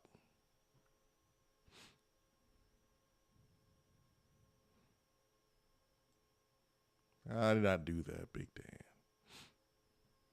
Big Biz James trying to fight me, talking about A-Rod, the best shortstop on the Yankees when they got there. Jeter, who? Boy, I come through this mic and fight you. Big Biz James. Don't you ever slander Derek Jeter. Ever. What's wrong with you, Big Biz James? Derek Jeter is untouchable. Untouchable. Especially when you are trying to throw some shade at Jeter and lift up A-Rod. Can't do that, Big Biz James. We do not lift up A-Rod on this show. Not in my presence. I thought him and J-Lo was going to have a chance, man. A-Rod is a bum. We knew he was going to ruin that relationship. Yeah, I don't necessarily blame the A-Rod. At some point, you got to look at J-Lo like, hey, man, I mean, come on now. P. Diddy, Ben Affleck, what's the other dude? The entertainer. It's been a couple marriages now. It's been a couple of them. Maybe it's J-Lo. That is true. Maybe it's J-Lo. Maybe it's J-Lo. I'm just saying. CJ Vaughn says Jayden is a first-round pick, but has some growing pains ahead in the league. Oh man, I think most rookies will have some growing pains. I mean, if not all, there's going to be growing pains for all rookies. I mean, there was growing pains for one of the most freakishly athletic athletes of all time entering the NBA. John Morant. One in the second, boy, he's one of them, but he ain't like Zion as far as athleticism. But Zion, even in his second season, Zion in the second season has done something that no player has done since Shaq, with points in the paint and domination in the paint. And we're talking about someone who's 6'7", 6'6", and he's dominating in the paint like Shaq did when he first entered the league. But even Zion had growing pains last year with his weight and his health, coming off that knee injury. So every rookie is going to have growing pains, and Jayden's going to have his too. He's going to have his too. But it's a huge achievement. Playing in the NBA is a lifelong dream, and he's going to have an opportunity to do that, and he deserves it. He deserves it. It'll come down to where he gets drafted. Honestly, it's the case for so many draft picks. The situation will determine. Honestly, I think the career of so many players. If you get drafted by maybe not now with Tom Thibodeau with the Knicks, but like the Knicks organization or the Kings organization, the Suns there for a while until they got Chris Paul. I mean, these teams that continue to pick in the lottery every single season, they're picking there for a reason. A, they don't know how to draft. B, they don't know how to develop. C, they have a bunch of dysfunction in the front office. So what was in A, B, and C? What was Memphis' reason for picking Ja Morant 2 years ago in the lottery? The fact that Marc Gasol got old, Mike Conley got old, Tony Allen retired, Zach Randolph retired, and it was time to rebuild. And as a result of rebuilding, how did they get the number 2 pick though? I just told you they sucked. So because of they picked once in the lottery over like 7-8 years. They're not consistently in the lottery. I said the teams that are consistently picking in the lottery. The Grizzlies do not fit that description. No. You're right. I know I'm right. A team like the Bulls that consistently pick in the lottery. That's right, man. They sorry. It'll all come down to fit. Is like R.J. Barrett gets drafted by the Knicks and does not look good at all as a rookie. And he's looked better now with Tom Thibodeau. But, I mean, it all comes down to where you are selected. I got an example for you. So, like, Tyrese Maxey was a bucket at Kentucky. I mean, could score from the outside, could slash, could make plays around the basket, and he barely plays for the 76ers. Like, barely plays, and they're stacked. I think fit matters as far as playing time And it just depends on that for Jaden. But Jaden definitely deserves to be in the NBA. He's going to be a lottery pick. He deserves it.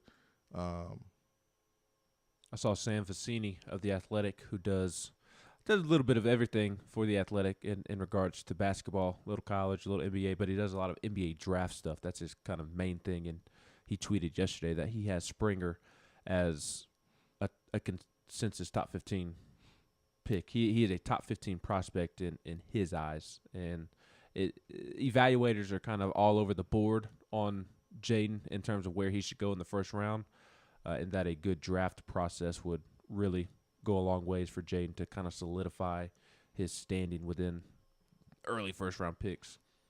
Shamel from chat says, I'll have to disagree with them.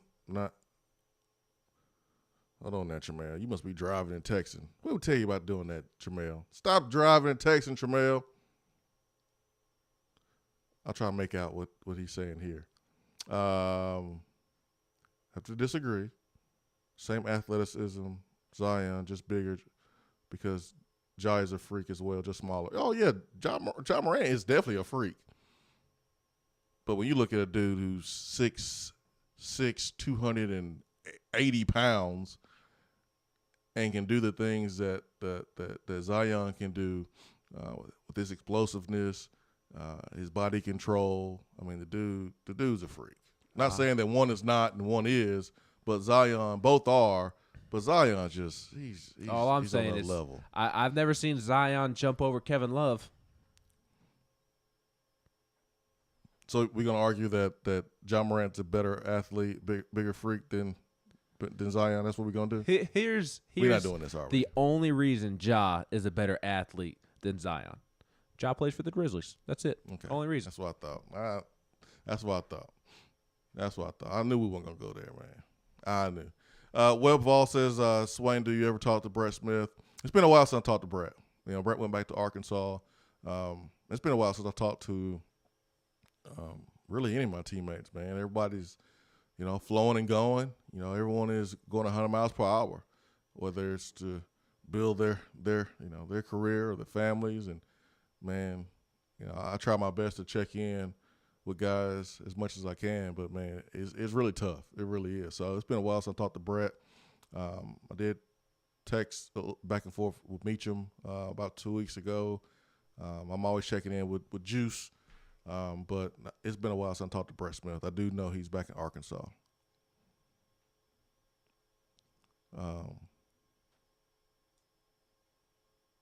Let's see here. Tremel says he's not driving, he's working out. That's why the text messages was all a little funky there. I wonder if Tremel will post any workout videos to his Twitter. Let's hope not. You're not working out if you're posting videos. That's all I'm saying.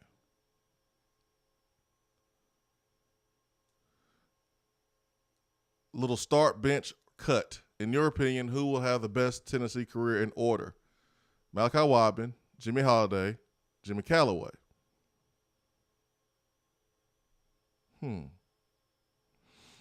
I don't know. I did not get to see practice last year.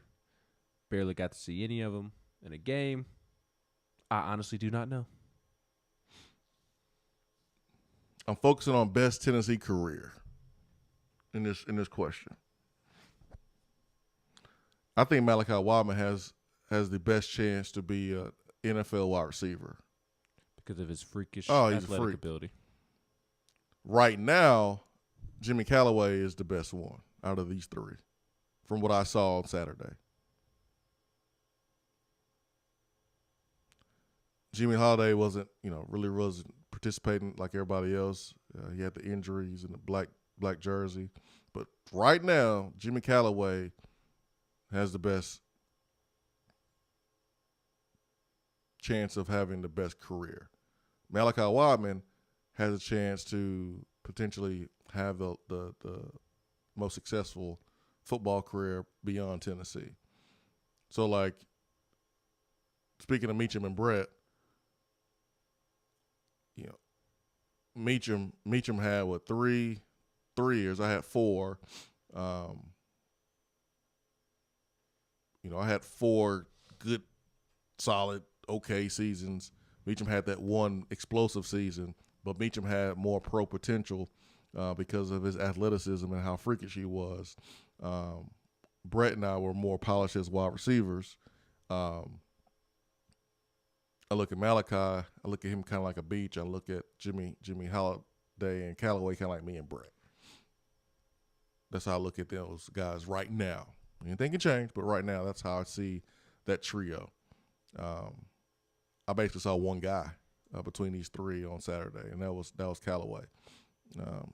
He was getting busy during one-on-ones, man, really making it easy for the quarterback with his separation, good hands. Man, I like his tempo. I like how he practices so far. Man, hopefully, man. I had to kind of check myself, man. I still got I got some coach in me, man. I got some coach in me. I was talking to Kevin Simon on the side, and I was like, "Hey, man, tell that dude that I said this, cause I like to say something, because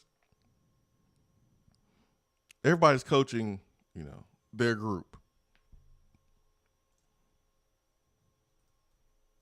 Everybody's coaching their group, and there's all these assistants. There's TAs, GAs, and quality control. It seems like no stone is not turned when you're coaching these players. But Cody Burns was on the other side, Tennessee wide receiver coach, and a receiver was on the same side as me, one-on-ones, and he could have did this but didn't do it. And I wanted to be like, hey, man, this is what you should have done. Hey, try this. But I didn't want to step on anybody's toes, so I just kept my damn mouth closed. You didn't walk onto the field and show them how to do it? No, I ain't gonna be demonstrating now. I tell you what to do, but I ain't gonna be able to demonstrate too much. What if without needing some Benadryl and some Advil? What if they're a visual learner? NyQuil or something, huh? What if they're a visual learner? I just pull a Derek Dooley, man. Just do that little thing you do. That's what I have to say. But I have to explain it. So, but yeah, Callaway right now, man, looks like he's gonna be the best Tennessee receiver out of those three of right now. Malachi Wideman and Jimmy Holiday. Yeah, right now. Chatty Vol says Ben is the homer of all homers.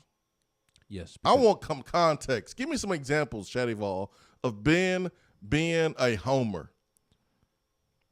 Give me some examples. He's referring to my John Morant, more athletic than Zion, even though those are jokes. 5 minutes earlier, as I'm sitting here in my Yankee sweatshirt, I bashed A-Rod and can't stand A-Rod. You got a weakness for the Grizzlies, though, and John Morant. I've loved the Yankees longer and harder. No, but you got a weakness, man, for John Morant, man. You do go real homerish on John Morant, man. You love Ja. I jokingly. No, you ain't joking. You use joke as a cover. It's like when you tell someone, "Hey, man, you ugly." Oh, I'm just joking, but you're really for real. That's what you do with John Morant. You love some John Morant, man. You give John Morant a pass. You was joking on me with my Crocs, and then you sent me a message because John Morant had them Crocs on and some socks. I'm still not with the wave either. You give Ja a pass for wearing Crocs, but you get on me about wearing Crocs. Nope. See what I'm talking about? That's the definition of being a homer right there. UPS man says hard to demonstrate in Crocs. That is right. But I think you can, though. You put the strap behind that heel. I'll show you how to run this curl route all day long. You're not rocking if you're not cracking. I don't have any Crocs on today. They'll be on later, though. I can't wait to wear some Crocs. Even though, man, I was in the yard yesterday and I had dirt and stuff all in my toes. Woo. It was uncomfortable. Sorry for the visual picture. You wear Crocs while you work in the yard? Dude, I wear Crocs all the time, man. I love the Crocs. They're comfortable. I just don't understand how people can work outside in the yard without socks on and without, like, legitimate shoes. That to me makes zero sense. Hey, man. Old school, man. Uncomfortable. Go to the faucet, man. Rinse them toes off before That's you not come what in the it is house. for me. That's how you do it right there, man. I wear Crocs everywhere. Everywhere. I love my Crocs. They're comfortable. I didn't wear them in practice on Saturday, though. First impression, man. I want to make a good impression on Josh Heupel. I ain't want him to be looking at my toes and stuff when we're trying to have a conversation for the first time. So first impressions are everything, man. That receiver would not have taken you seriously in Crocs had you given him instructions. You're probably right. He probably won't listen to me. Who is this guy? Who is this guy? Who's this old dude? I don't know about playing wide receiver. Hour 3 coming up. For what is coming up on the Swain Event. Hey there, Swain Event listeners. I'm excited to share my new Keller Williams Realty app so you can tour homes without leaving yours. Not only can you search for homes in specific areas and neighborhoods, you can also have access to real-time market snapshots on stats like average home price and days on market, plus commute times from your office, school zones, and much more.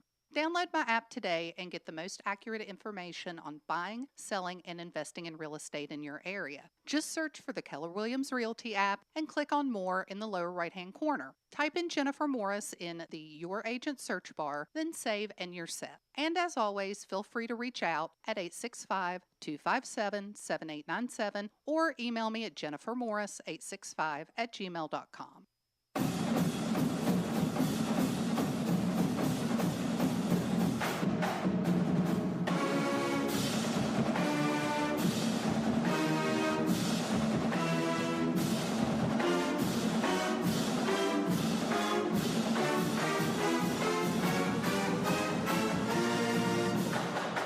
Hour 3 of the Swain Event is brought to you by the Low T Center and lowtcenter.com. Do you know your numbers? Feel like you again. Let us help. Out-of-town law firms have been swarming into East Tennessee lately. Firms from Memphis, Chattanooga, and Birmingham have stormed into the area. Wouldn't you rather do business with a local law firm? You know, a true neighbor. Marcos Garza and the pros at the Garza Law Firm are just that. They are our neighbors and friends that support local causes year-round. The Garza Law Firm works to serve you professionally on criminal matters, injuries and accident matters, and Social Security and disability filings. The Garza Law Firm is here for you at garzalaw.com. The Garza Law Firm. Let us help. Top 100 Barbecue restaurant Dead End Barbecue is a no-brainer when you are craving the smoky flavor of quality Q. Dead End makes it easy to enjoy their fantastic menu with online ordering from Chow Now for pickup. Or if you don't feel like leaving the house, then have Dead End Barbecue delivered right to your door by Loco Knoxville or Bite Squad. There is no better restaurant in town to enjoy the madness of March with. Cheer on the Vols and the Lady Vols with the best barbecue around. Check them out online at deadendbbq.com. Dead End Barbecue. The search is over. Guys, your health right now is more important than ever. I recommend Low T Center. That's where I get my levels checked. It all starts with the annual wellness exam where they do a comprehensive health assessment exclusively for men, making it quick and easy to take care of your health. And now they offer monitored self-inject at-home testosterone treatment. Most insurance is accepted. Go to lowtcenter.com now to book your appointment and make your health a priority. Low T Center, reinventing men's healthcare. It's a new season, which means it's time to rep your team in new ways with gear from Game Time Sidekicks. Rep the Vols with every sip with a new tie-dye tumbler or bottle. They also have a new NFL Players Association product line, so you can support your favorite VFL on Sundays. Want to put your own flair on a tumbler? Game Time Sidekicks has you covered with options to add your own text or even a monogram on the back of your favorite team tumbler. To check out everything that Game Time Sidekicks has to offer, go to GameTimeSidekicks.com. Carry your team with Game Time Sidekicks. Hour 3 of the Swain Event is brought to you by the Low T Center and lowtcenter.com. Do you know your numbers? Feel like you again. Let us help.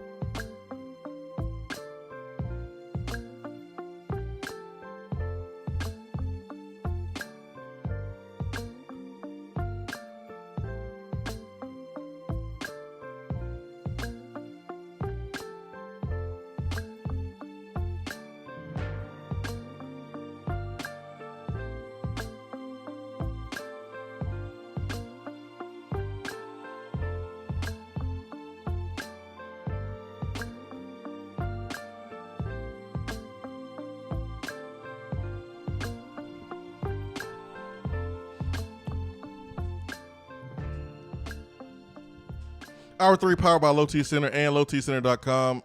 Here in about 10 minutes, we'll talk to Austin Price of VolQuest.com. We'll combine our powers here. I was at practice on Saturday. We'll combine our powers. I'll be at practice today at 3:55. They're going to make it happen. You guys were supposed to go on Saturday, but because they were indoors, they had to kind of change up the plan. Mm-hmm. So this will be your first day. First day of practice, man. Outside where football should be played.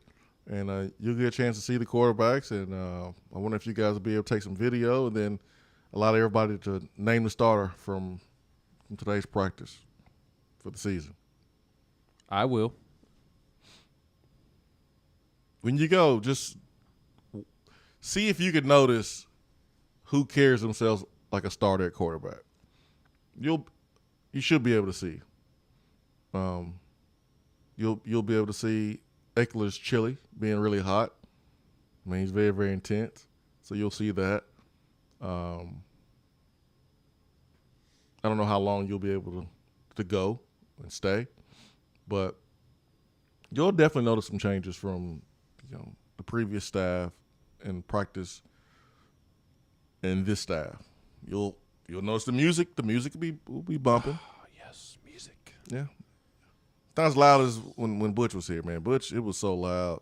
And that crying baby, it was really loud, really hard to listen. I never during instruction went to a practice under Butch. Well, it was very loud. It was very, very loud. And then Pruitt just completely turned it off. And now it's back on. We never had music at practice. I wish that's something we would have done. That would have been really cool. But we didn't have it. I know Pete Carroll kind of started doing that out there in USC. It seems like everyone does it now. But you'll notice some changes when you go to practice today. I'm not going today. Why not? I have daddy duties during that time, so I'm not going today.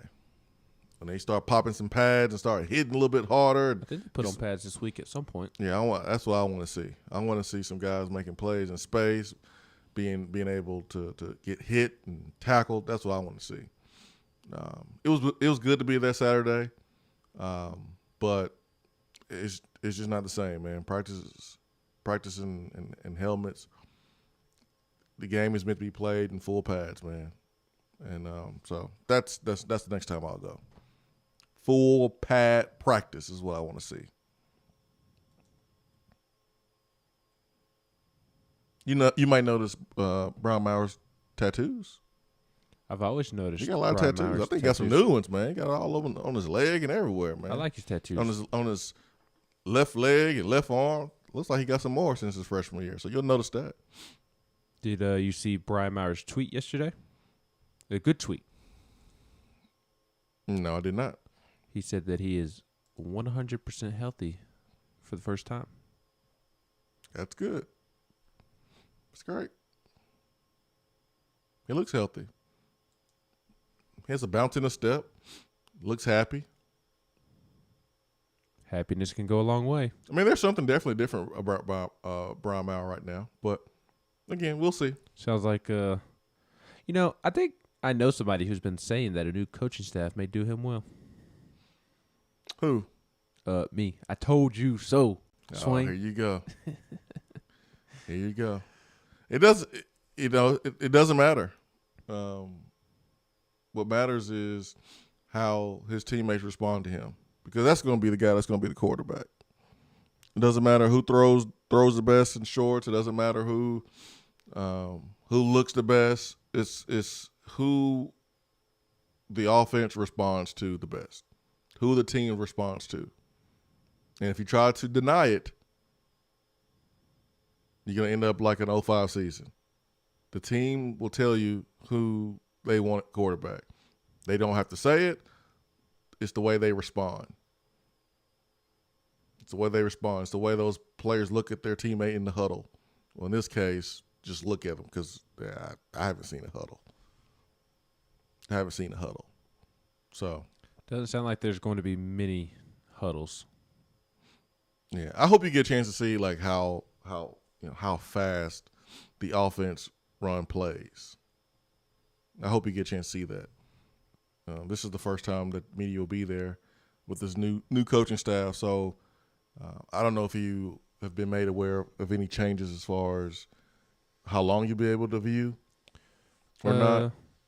COVID protocols, I'm pretty sure there's going to be some changes, but hopefully you're able to see a lot more than what you were able to see in the last 2 years. I know what we are allowed to post has remained the same in terms of up to 3 minutes of video and no live reporting, publishing of injuries and that's standard. Players not dressed. Yeah, that's standard. The length in which we are there has not been communicated. I hope it's longer.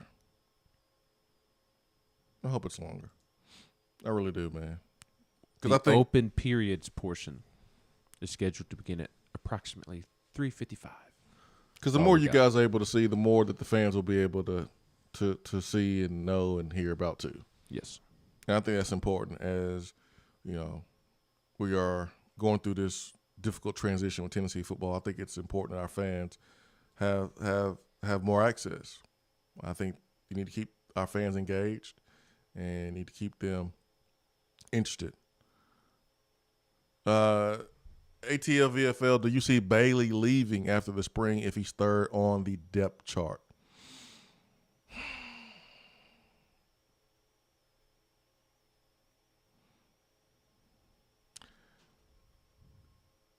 If I'm hypo, I don't have a depth chart after the spring. Honestly, I would make those quarterbacks feel like they're all equal and that no one is ahead of anyone. That's what I would do if I'm hypo. I don't think in 15 practices as a quarterback in a new system where quarterback has been a huge issue for Tennessee over the last couple of years. It's hard for me to believe that someone's going to solidify themselves as a starter after 15 practices in the spring. New coaching staff, new system.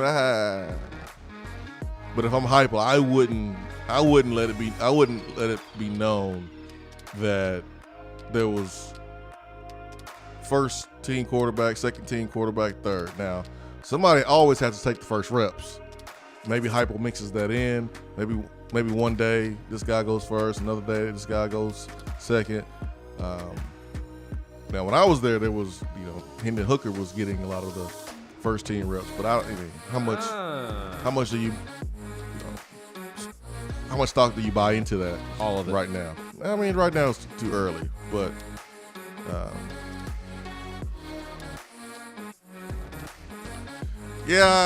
let me think about that answer, ATL VFL, and get back to you on that one, man, because that's a really good question. Just don't have a lot of time to process it and talk through it because we got Awesome Price coming up next from VolQuest.com. Stay with us.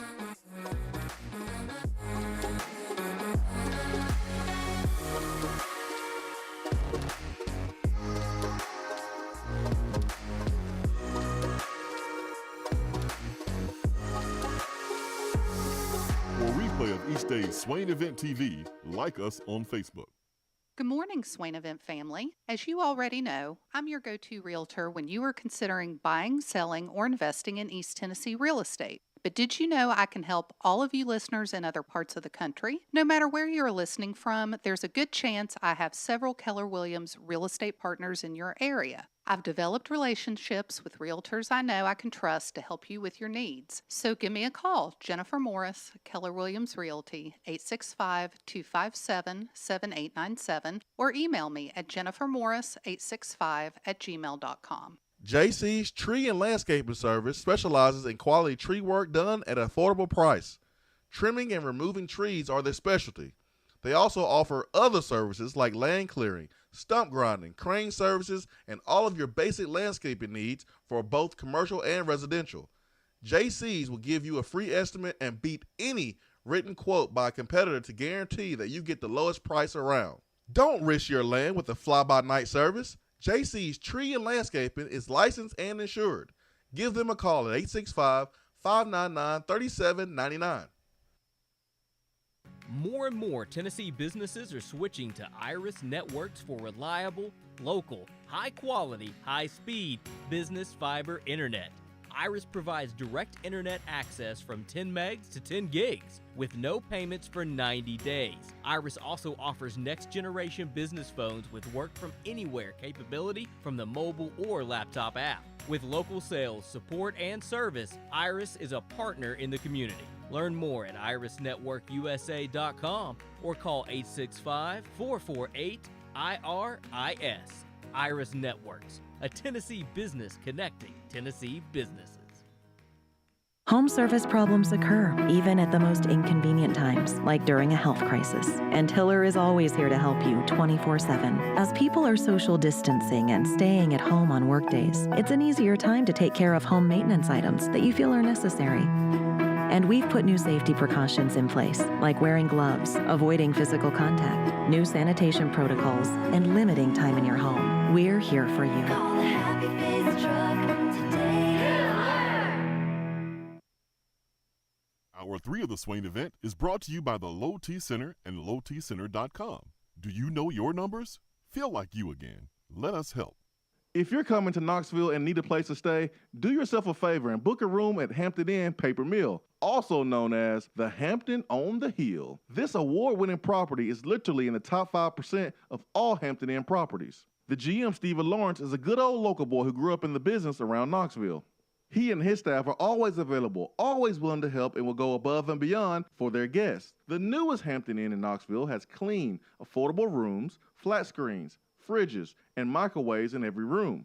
Plus, breakfast is included in every rate. Not to mention, there's also a pool and fitness center on site. If it wasn't so close to amazing restaurants, bars, and shopping, you would never want to leave.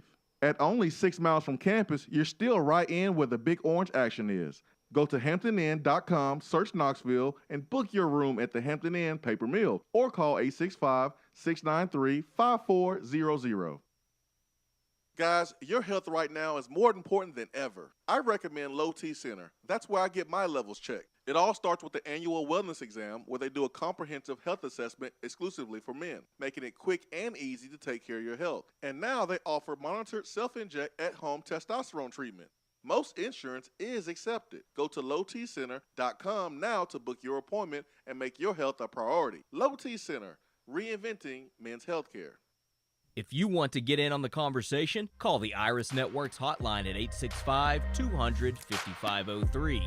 Grow your business with Iris Networks high-speed fiber internet. irisnetworksusa.com.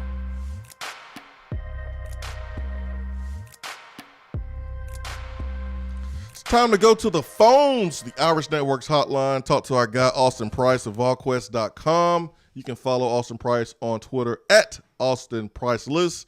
His time is brought to you by Jennifer Morris with Keller Williams Realty. Her telephone number is 865-257-7897. If you are looking to buy, sell, or invest in real estate, and the Knoxville real estate market is going crazy, let Jennifer Morris guide you through the process. AP, good morning.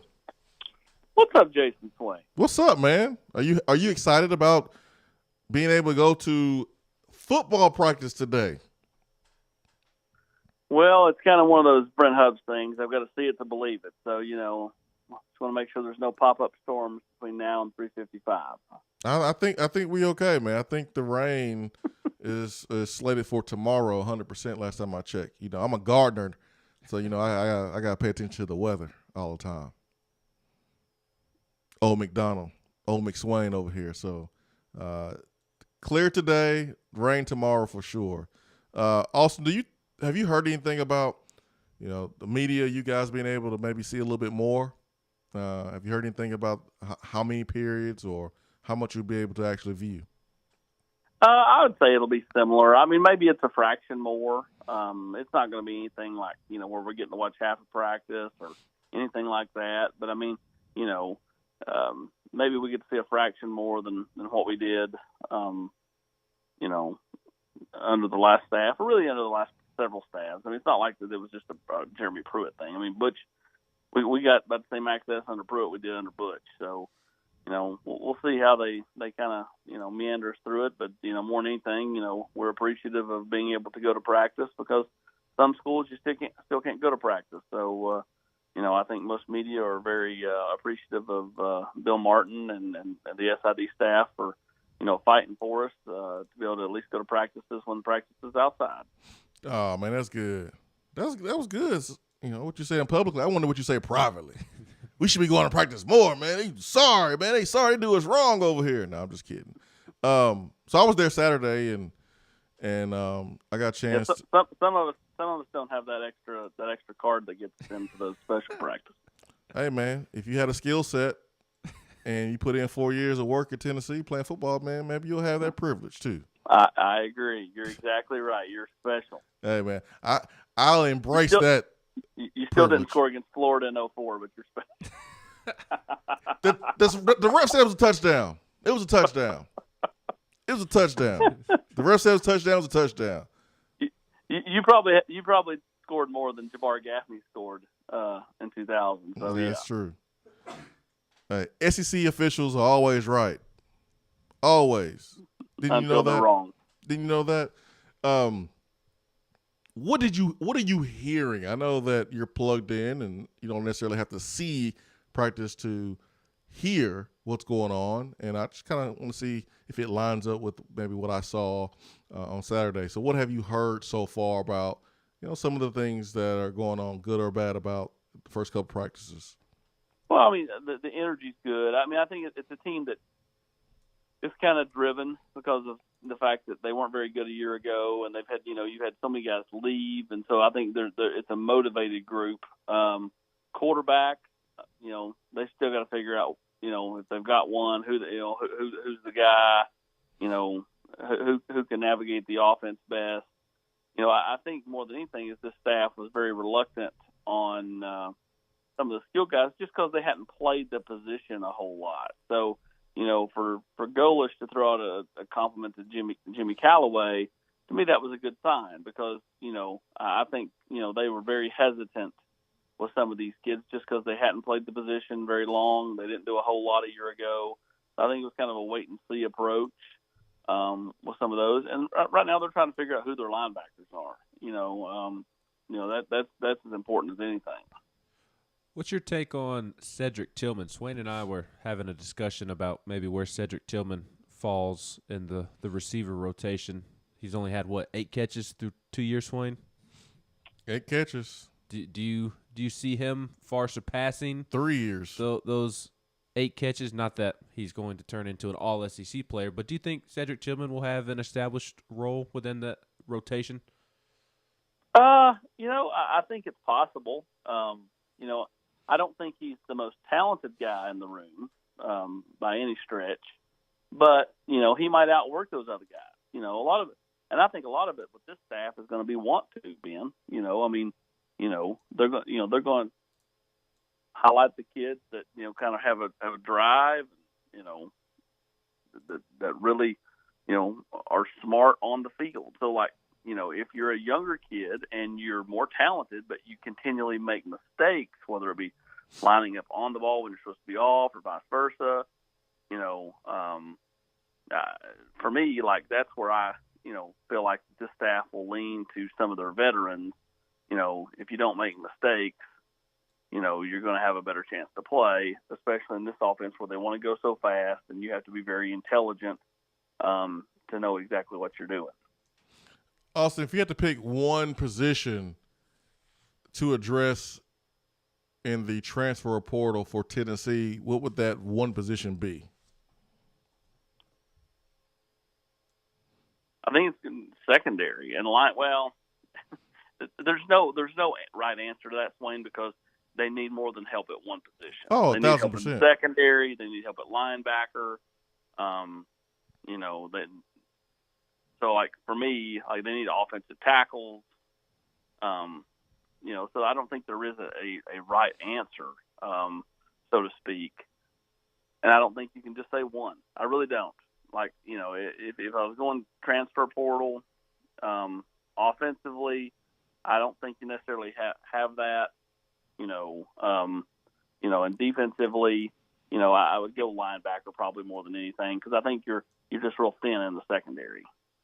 At linebacker specifically, and Swain and I were talking about this earlier, do you kind of ride with Roman Harrison and Tyler Barron and Morvin Joseph and hope those guys can take a leap? Or do you, when you add that linebacker, assuming that Tennessee does, do you try to add him at inside linebacker, or do you try to add a pass rusher? Again, there is no right answer there because they need both. I mean, like that to me, that's the position on the team that's just so glaring. Is and a lot part of that, Ben, is are they running 3-4 or are they running 4-3? Mm-hmm. And I get you can have variations of that stuff. I would like to say they need more help at middle linebacker. I think you're better to take a chance on some of these outside guys and hope that one of them, kind of takes a huge leap forward, whether it be Tyler or Morvin or Roman Harrison. To me, it's middle linebacker. I think that's where you need your most help. That's where you would have relied on Henry and Quavaris. And that's where you'll have to rely on a guy like Jeremy Banks, who they hope, can keep his head on straight and keep doing positive things. Any chance Kevon Bennett returns with his charges being lessened or dropped? I'm sure you've answered that on the VolQuest message boards. I don't see it. I've learned to never close the door on anything, but I don't see it personally. Austin Price, VolQuest.com, at Austin Price List here on Twitter. Quarterback, Austin Price, 2022 class. Has anything changed with Tennessee's approach and Tennessee's targets and the potential, success they could have bringing in a quarterback in this class? Anything changed there from last week? No. I think they'll go through spring, see where they are. I mean, I think they're a small factor for a guy like Joe Milton, who's in the transfer portal, out of Michigan, who's originally from Orlando, former 4-star. But I think a lot of that depends on, what they see in spring. Like if they feel like, they need help, then, they got to go get help. Like to me, that's the one position they have to fix. Like, you can, if you have a quarterback that can do his thing and can score points, yeah, I mean, you might give up points because you need linebacker help or help in the secondary, but at least you can potentially score to keep up. Like, other teams are going to score on you, even if you get better linebacker help or better secondary help. So, like, you better fix your offense. You better get that corrected. That's what Josh Heupel knows. That's what Josh Heupel does. So, like, for me, it's like to figure out who your quarterback is. Maybe you don't know exactly coming out of spring, but, can you come out of spring and say, okay, these are two guys that we believe can lead us, that can run the offense, can make plays, can do all that stuff. I would be shocked if the quartet of four, which I know Caden Salter's not in there yet, but that quartet of four is still a quartet of four come fall camp. Like at some point, somebody's going to leave. Jordan James committed to Georgia yesterday, which you have talked about that has been coming. You've mentioned that on the show. Maybe not necessarily that he was going to Georgia, but the fact that he was not trending towards Tennessee. Do you think Tennessee could get back into that race at one point down the road, or do you think that's all but done, assuming that he signs I mean, this I winter? can see them being a player there, at some point. But to me, for some of these kids, Tennessee's got to go win some games. I mean, like, if you're an unbiased kid in high school and you have the chance to go to Tennessee or Florida or Tennessee or Georgia or Tennessee and Alabama, where are you going? Like, take the bias out. You're probably not coming here. So, that's the rough part that Tennessee's in. And, if you're an offensive guy, all you've seen, I know what you're hearing from the new staff and all that, but all you've seen is that offense that was terrible a year ago. So, until you can actually see it firsthand, see Tennessee score 45 points, see Tennessee score 37 points, see Tennessee score 49 points. Until you can see that, all the things only thing you know is the memories of last year. So, like, Tennessee really needs to get out on the field. And, again, you're several months away from ever doing that. But, that's the biggest thing for the Vols is just figuring out a way to kind of hold tight, try to keep the ship, afloat until you can actually, kind of show what you got. Joined by Austin Price of VolQuest on the Irish Network's hotline. Austin, do you foresee the 4 suspended players being back during spring practice at all? I can see that. I would be stunned if, anybody was let go of the team. And here's why. I think it sets a bad precedent. Yeah, you want to establish your culture, so that's why they're indefinitely suspended. But, 3 of these 4 are midterm enrollees. So, technically, they should still be finishing up their senior year of high school. The other is finishing up his freshman year. So, you're talking about a 19, 2 18s, and a 17-year-old, which is why Salter was never named originally. We all make mistakes. I, at 37, make mistakes. Now, maybe not to that degree, but, I still make mistakes at 37. I know I made, dumb mistakes when I was 17 and 18. So, I think it sets a bad precedent if they're not back. And I think they should be back at some point this spring. I think, indefinitely suspended for the, first couple of weeks of spring ball sounds about right. So we'll see if they're back in a week or so. If they're not, then, again, putting it all on the university side, at some point they have to have a little urgency to them as well. You can't just leave them laying out there in limbo forever. And so, I'd like to see Tennessee kind of come to some type of resolution, even if it is, okay, look, here's the decision we made. These kids are suspended for the first 3 weeks of spring ball. They'll be able to come back for the final 6 practices, which are the final 2 weeks of spring ball, blah, blah, blah. That's what I'd like to see, them come to some resolution on, their punishment. Right now I feel like they're kind of dangling in the wind out there. Austin Price, VolQuest.com, here in the Swain Event. Austin, what is on the website this week? What can people expect who are subscribers? If you're thinking about subscribing to VolQuest, what can you expect if you decide to, hit that button and join the crew? Lots of recruiting information. We've got our Tuesday podcast up right now. Brent Hubbs and I kind of do a deep dive into the current status of recruiting into, for Tennessee is through 2 days of spring practice. That's up on the site this morning. We'll have recruiting coverage and then practice coverage this afternoon from over there on campus. So look forward to that as we kind of dip our toes back into being able to cover live football again at the practice level. I'm looking forward to it, man. Looking forward to seeing what you guys, see from practice and how you guys analyze what you see.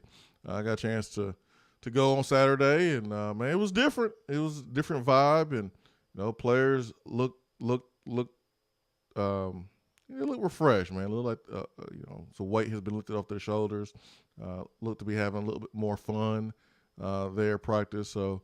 I look forward to kind of hearing what you think about practice. So, awesome, man. It's always a pleasure, man. Thank you so much for taking time out of your day to join us.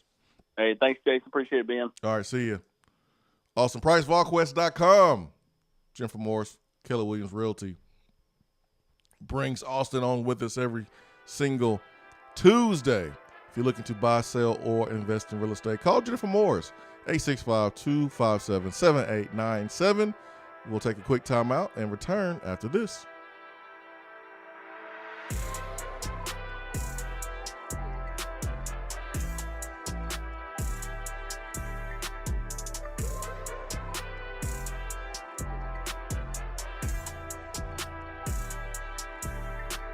Hour 3 of the Swain Event is brought to you by the Low T Center and LowTCenter.com. Do you know your numbers? Feel like you again. Let us help. Out-of-town law firms have been swarming into East Tennessee lately. Firms from Memphis, Chattanooga, and Birmingham have stormed into the area. Wouldn't you rather do business with a local law firm? You know, a true neighbor. Marcos Garza and the pros at the Garza Law Firm are just that. They are our neighbors and friends that support local causes year-round. The Garza Law Firm works to serve you professionally on criminal matters, injuries and accident matters, and Social Security and disability filings. The Garza Law Firm is here for you at GarzaLaw.com. The Garza Law Firm. Let us help.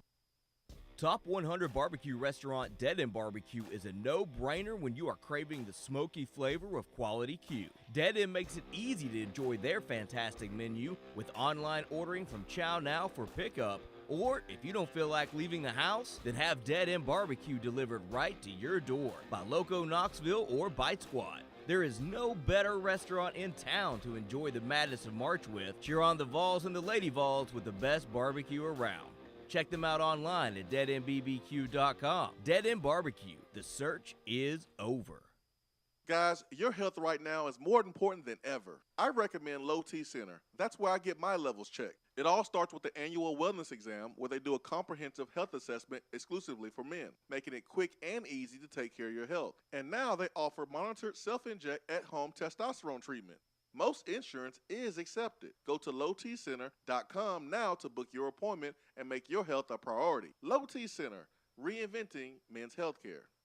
It's a new season, which means it's time to rep your team in new ways with gear from Game Time Sidekicks. Rep the Vols with every sip with a new tie-dye tumbler or bottle. They also have a new NFL Players Association product line, so you can support your favorite VFL on Sundays. Want to put your own flair on a tumbler? Game Time Sidekicks has you covered with options to add your own text or even a monogram on the back of your favorite team tumbler. To check out everything that Game Time Sidekicks has to offer, go to GameTimeSidekicks.com. Carry your team with Game Time Sidekicks. If you're coming to Knoxville and need a place to stay, do yourself a favor and book a room at Hampton Inn Paper Mill, also known as the Hampton on the Hill. This award-winning property is literally in the top 5% of all Hampton Inn properties. The GM, Stephen Lawrence, is a good old local boy who grew up in the business around Knoxville. He and his staff are always available, always willing to help, and will go above and beyond for their guests. The newest Hampton Inn in Knoxville has clean, affordable rooms, flat screens, fridges, and microwaves in every room. Plus, breakfast is included in every rate. Not to mention, there's also a pool and fitness center on site. If it wasn't so close to amazing restaurants, bars, and shopping, you would never want to leave. At only 6 miles from campus, you're still right in where the big orange action is. Go to HamptonInn.com, search Knoxville, and book your room at the Hampton Inn Paper Mill or call 865-693-5400. If you want to get in on the conversation, call the Iris Networks hotline at 865-200-5503. Grow your business with Iris Networks high-speed fiber internet. IrisNetworksUSA.com.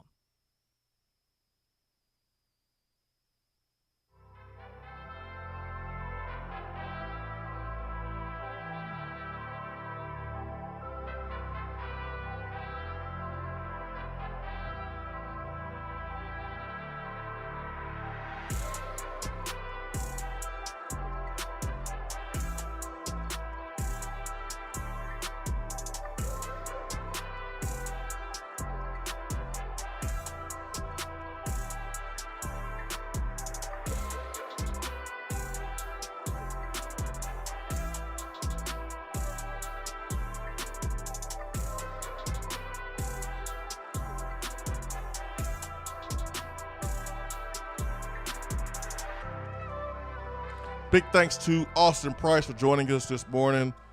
Those 4 suspended players.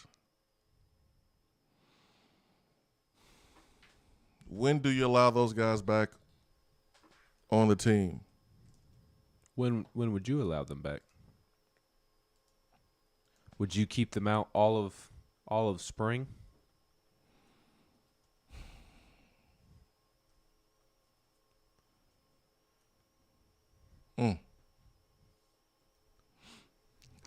Man.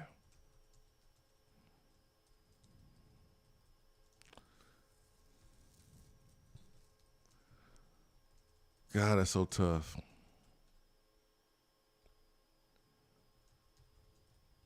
there's some details of the incident that I'm sure is not public, and probably more to the story.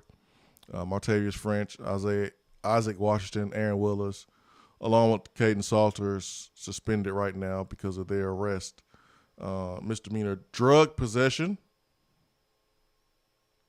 So that's why they're out. Okay. Misdemeanor drug possession. That's what it says right here in Knox News. So the other stuff, not mentioned. Do you agree with me that although it's not mentioned publicly, although it kind of is because WBR detailed the dorm room incident, but even though they didn't necessarily get arrested for assault, I do think that Josh Heupel should factor that into the punishment, because I agree with Trammell.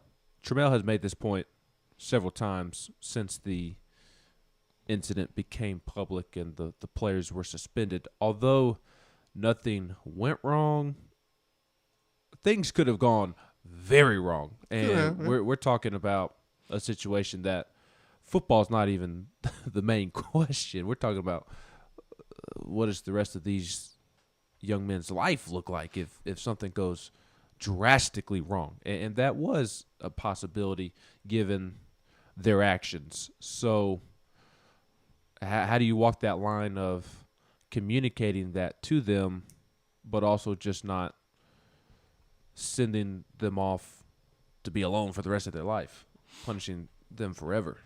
I mean, there's a difference between, getting pulled over for reckless driving and actually, hitting something, causing damage, or hitting somebody. The penalty is different. The punishment is different because one could have happened and one did happen. I think you look at this situation and you punish them based on what they did, not what could have happened. The question is, do you keep them out the entire spring? And for me, that's a hard question because I think there's forces. What are the parents of the victims? What are they saying? Are they applying any pressure on the university? I think if that is going on, then that certainly plays into the decision. Honestly, I don't think any of the players should be dismissed. I don't think the student involved that has possession of oregano, I don't think they should be dismissed or kicked out of school. I think you serve a punishment and you learn from this and then you move forward. But are the parents of the victims applying any pressure? That's the question that I have. And, early on I heard that there were some parents involved and not too happy. What is their involvement right now? Are they trying to make it hard for Danny White and Chancellor Plowman, Randy Boyd? Are they involved? Because if you punish the football players harshly, then you got to punish the students harshly. I mean, that had the oregano partially deal time, had had that stuff, and obviously that's the center of the incident. If these guys have learned the lesson, if they understood what they did, and they've paid their debt to the team, whether it's early morning running or whatever discipline that the coach has given them, if they fulfill those hoops to jump through, then yeah, you let them return. Man, missing entire spring is a lot, man. That's a lot. So I would like to see him back during the spring. I think outside pressure is certainly something that you have to mention and factor in. But yeah, I think they should be back. If I was making the decision and I saw those guys remorseful and learned the lesson, I would bring him back. I'll bring him back. We've got some Tennessee basketball transfer news. Nobody in or out? Neither. Considering coming to Tennessee. This is put out by 247. I imagine Grant Ramey. Well, they considering to come in then? Yes, they are considering joining Tennessee. Tennessee basketball has shown interest in East Carolina power forward Jaden Gardner, per ESPN's Jeff Borzello. And then Tennessee is one of 6 programs being considered, oh boy, by Georgetown center Qudus Wahab.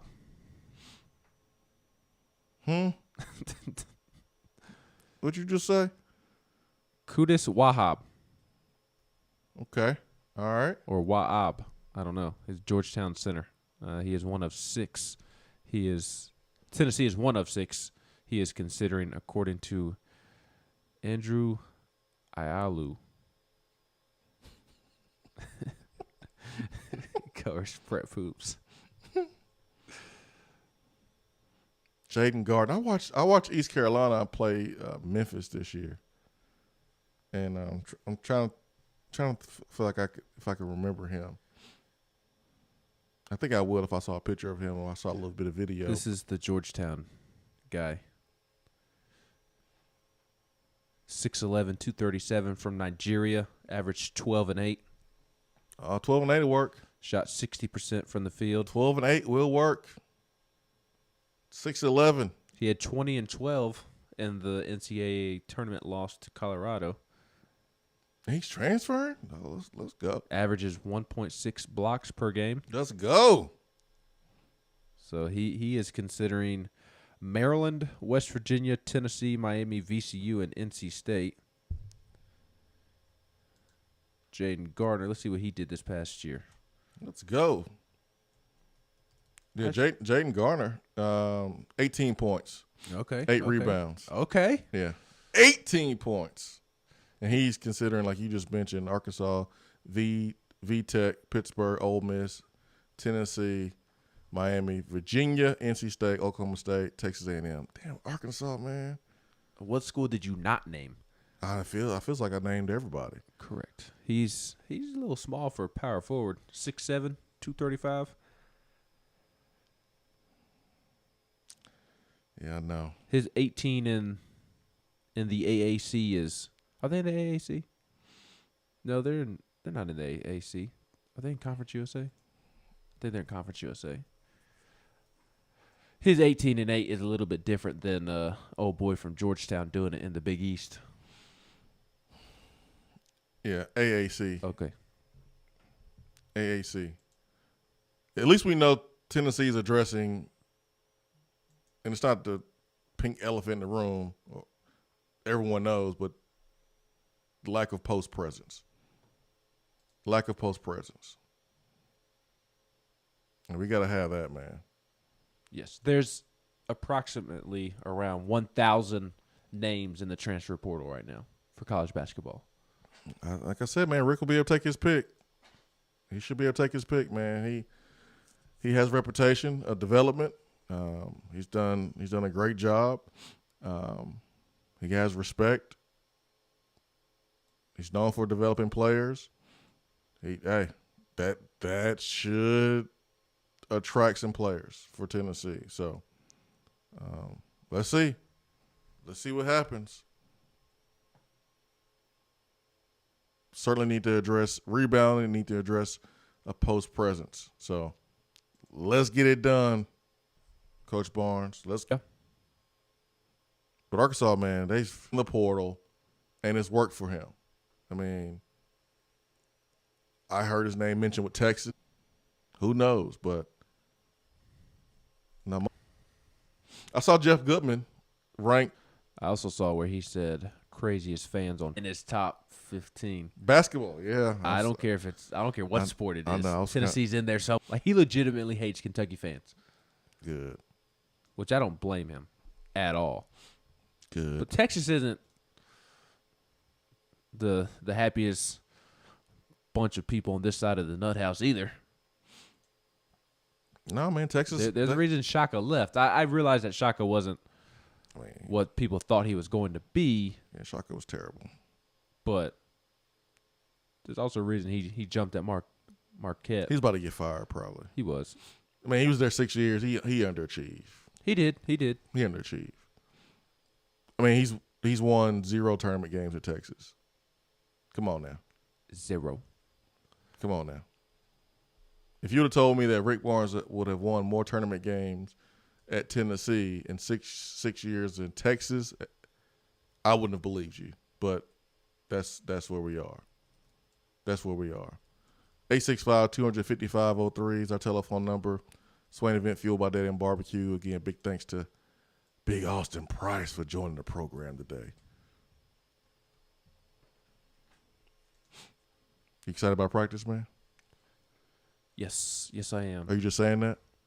Are you really excited? I was genuinely excited. I ain't gonna lie. I was excited Saturday when I woke up, and usually I like to get a little extra Z's in on a Saturday morning, but now I popped right up, man, and man, I was excited on my drive over there to campus, all 8 to 9 minutes of it. A little bit of both. I was being serious, but also being a little sarcastic. I'm excited to simply watch football practice and see the guys, see the new coaching staff, see the new players, see the returning players, guys like Brian Maurer who seem to have turned over a new leaf. I'm excited to see guys like that, but it does give me more work to do. So, and more work isn't a problem with me. We get it out of the mud on this end, but it does put extra work on my plate. So that's the kind of the downfall. But I'm excited to see practice. I'm excited. Then we'll get Tim Banks and Cody Burns afterwards. I know we get Tim Banks. I think it's Cody Burns is the second coach that we'll speak to at 6:15ish. I'm excited. What do you think Jeremy Pruitt's doing right now? He ain't excited. I can say that. He's not excited. Dude, Kevin's still walking away with more money than Jeremy Pruitt. Good. I mean, I don't think it's good that Kevin Steele's walking away with almost $1 million and didn't do anything. But it's just everyone gets paid from Tennessee not to work at Tennessee, and Pruitt managed to mess that up and took a loss on selling his house in a buyer's market here in Knoxville, where everybody has to overpay for a house. I don't hate to see it. As of 44 minutes ago, there were 1,010 names in the transfer portal. How many? 1,010. Ooh. Former Missouri guard Mark Smith, who we talked about yesterday, he committed to Kansas State. Grass is not always greener on the other side, man. Nope. Again, I like the players having more power, but I tell you, man, transfer portal makes me cringe. I do not like the transfer portal. Just from the fan. I don't know if I could say I don't like it. I don't like it from the fan perspective. I hate how many people are transferring.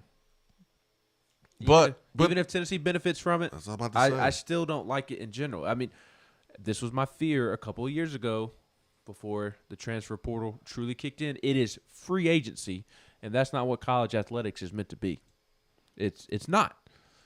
I'm all for players having more power and whatnot, but it is college athletics. It's amateur athletics for a reason. It's not supposed to be free agency, and that's what this is. So I kind of go back and forth. The fan in me does not like it because of the free agency. I don't think it's good for the sport when you have guys who have given their all and they're tied to a university for 3 or 4 years and then they grad transfer elsewhere. I don't like that. Part of the reason I grew up loving college sports is because guys were synonymous with one university. Now there's guys who play 5 or 6 years of college basketball, college football, and they're all at a different school.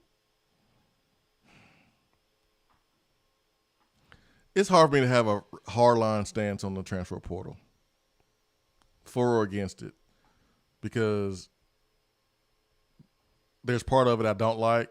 There's also a part of it that I do like and I do understand. It's hard for me to be on one side of the fence on the transfer portal. Yeah. It really is. It's really hard. Really hard. 865-255-03, Hour 3, powered by Low T Center and lowtcenter.com. Man, super important. Super important. Take advantage of monitored self-inject at-home testosterone treatments for only $135 a month for self-pay or covered by most health insurance. Go to lowtcenter.com and book your appointment. It all starts with a comprehensive health assessment. It's really, really easy. Low T Center they specialize in men's wellness, and they are one of the leading medical providers in the country. Go to Low T Center for more details. Got a few minutes left here on the program, and so in those few minutes, let's take a look at the text box. Vaughn Birmingham says you should have to stay for at least 2 years and then be able to transfer after your sophomore year if you want to. Neither one of them should be getting paid. From Vaughn Birmingham. Always Vol says I wouldn't kick them off, just push them closer. Just push them closer to doing something worse in the future. This does fall in the Knicks' statement about life without football. Yeah, these players don't deserve to be kicked off for what happened. But they deserve to be punished. 90s Vol says best thing for all parties is just everyone needs to let it go from a legal side and run the kids appropriately. Talking about the punishment. Yeah, I don't. Everyone's looking for a payday, so looking for reasons to sue someone or get something. So I don't know. I truly don't know what's working behind the scenes, but I think that if there is something there, it could change the outcome of the discipline for these players, and it shouldn't. I think these guys should be suspended for couple weeks and then return. And I think the other side, the student that had the illegal substances, he should be disciplined and then allowed to continue to be a student. That's how I feel. It's fair across the board. That's not like the athletes are getting special treatment in this case. They're being punished too, just like the student. That's what I would do. That's what I would do. Cool? Fair? That sounds pretty fair to me. Sounds fair to me. Yeah, that sounds fair to me. Good stuff here on YouTube. Henry Riddle. Oh, Henry's on YouTube now. Welcome, Henry.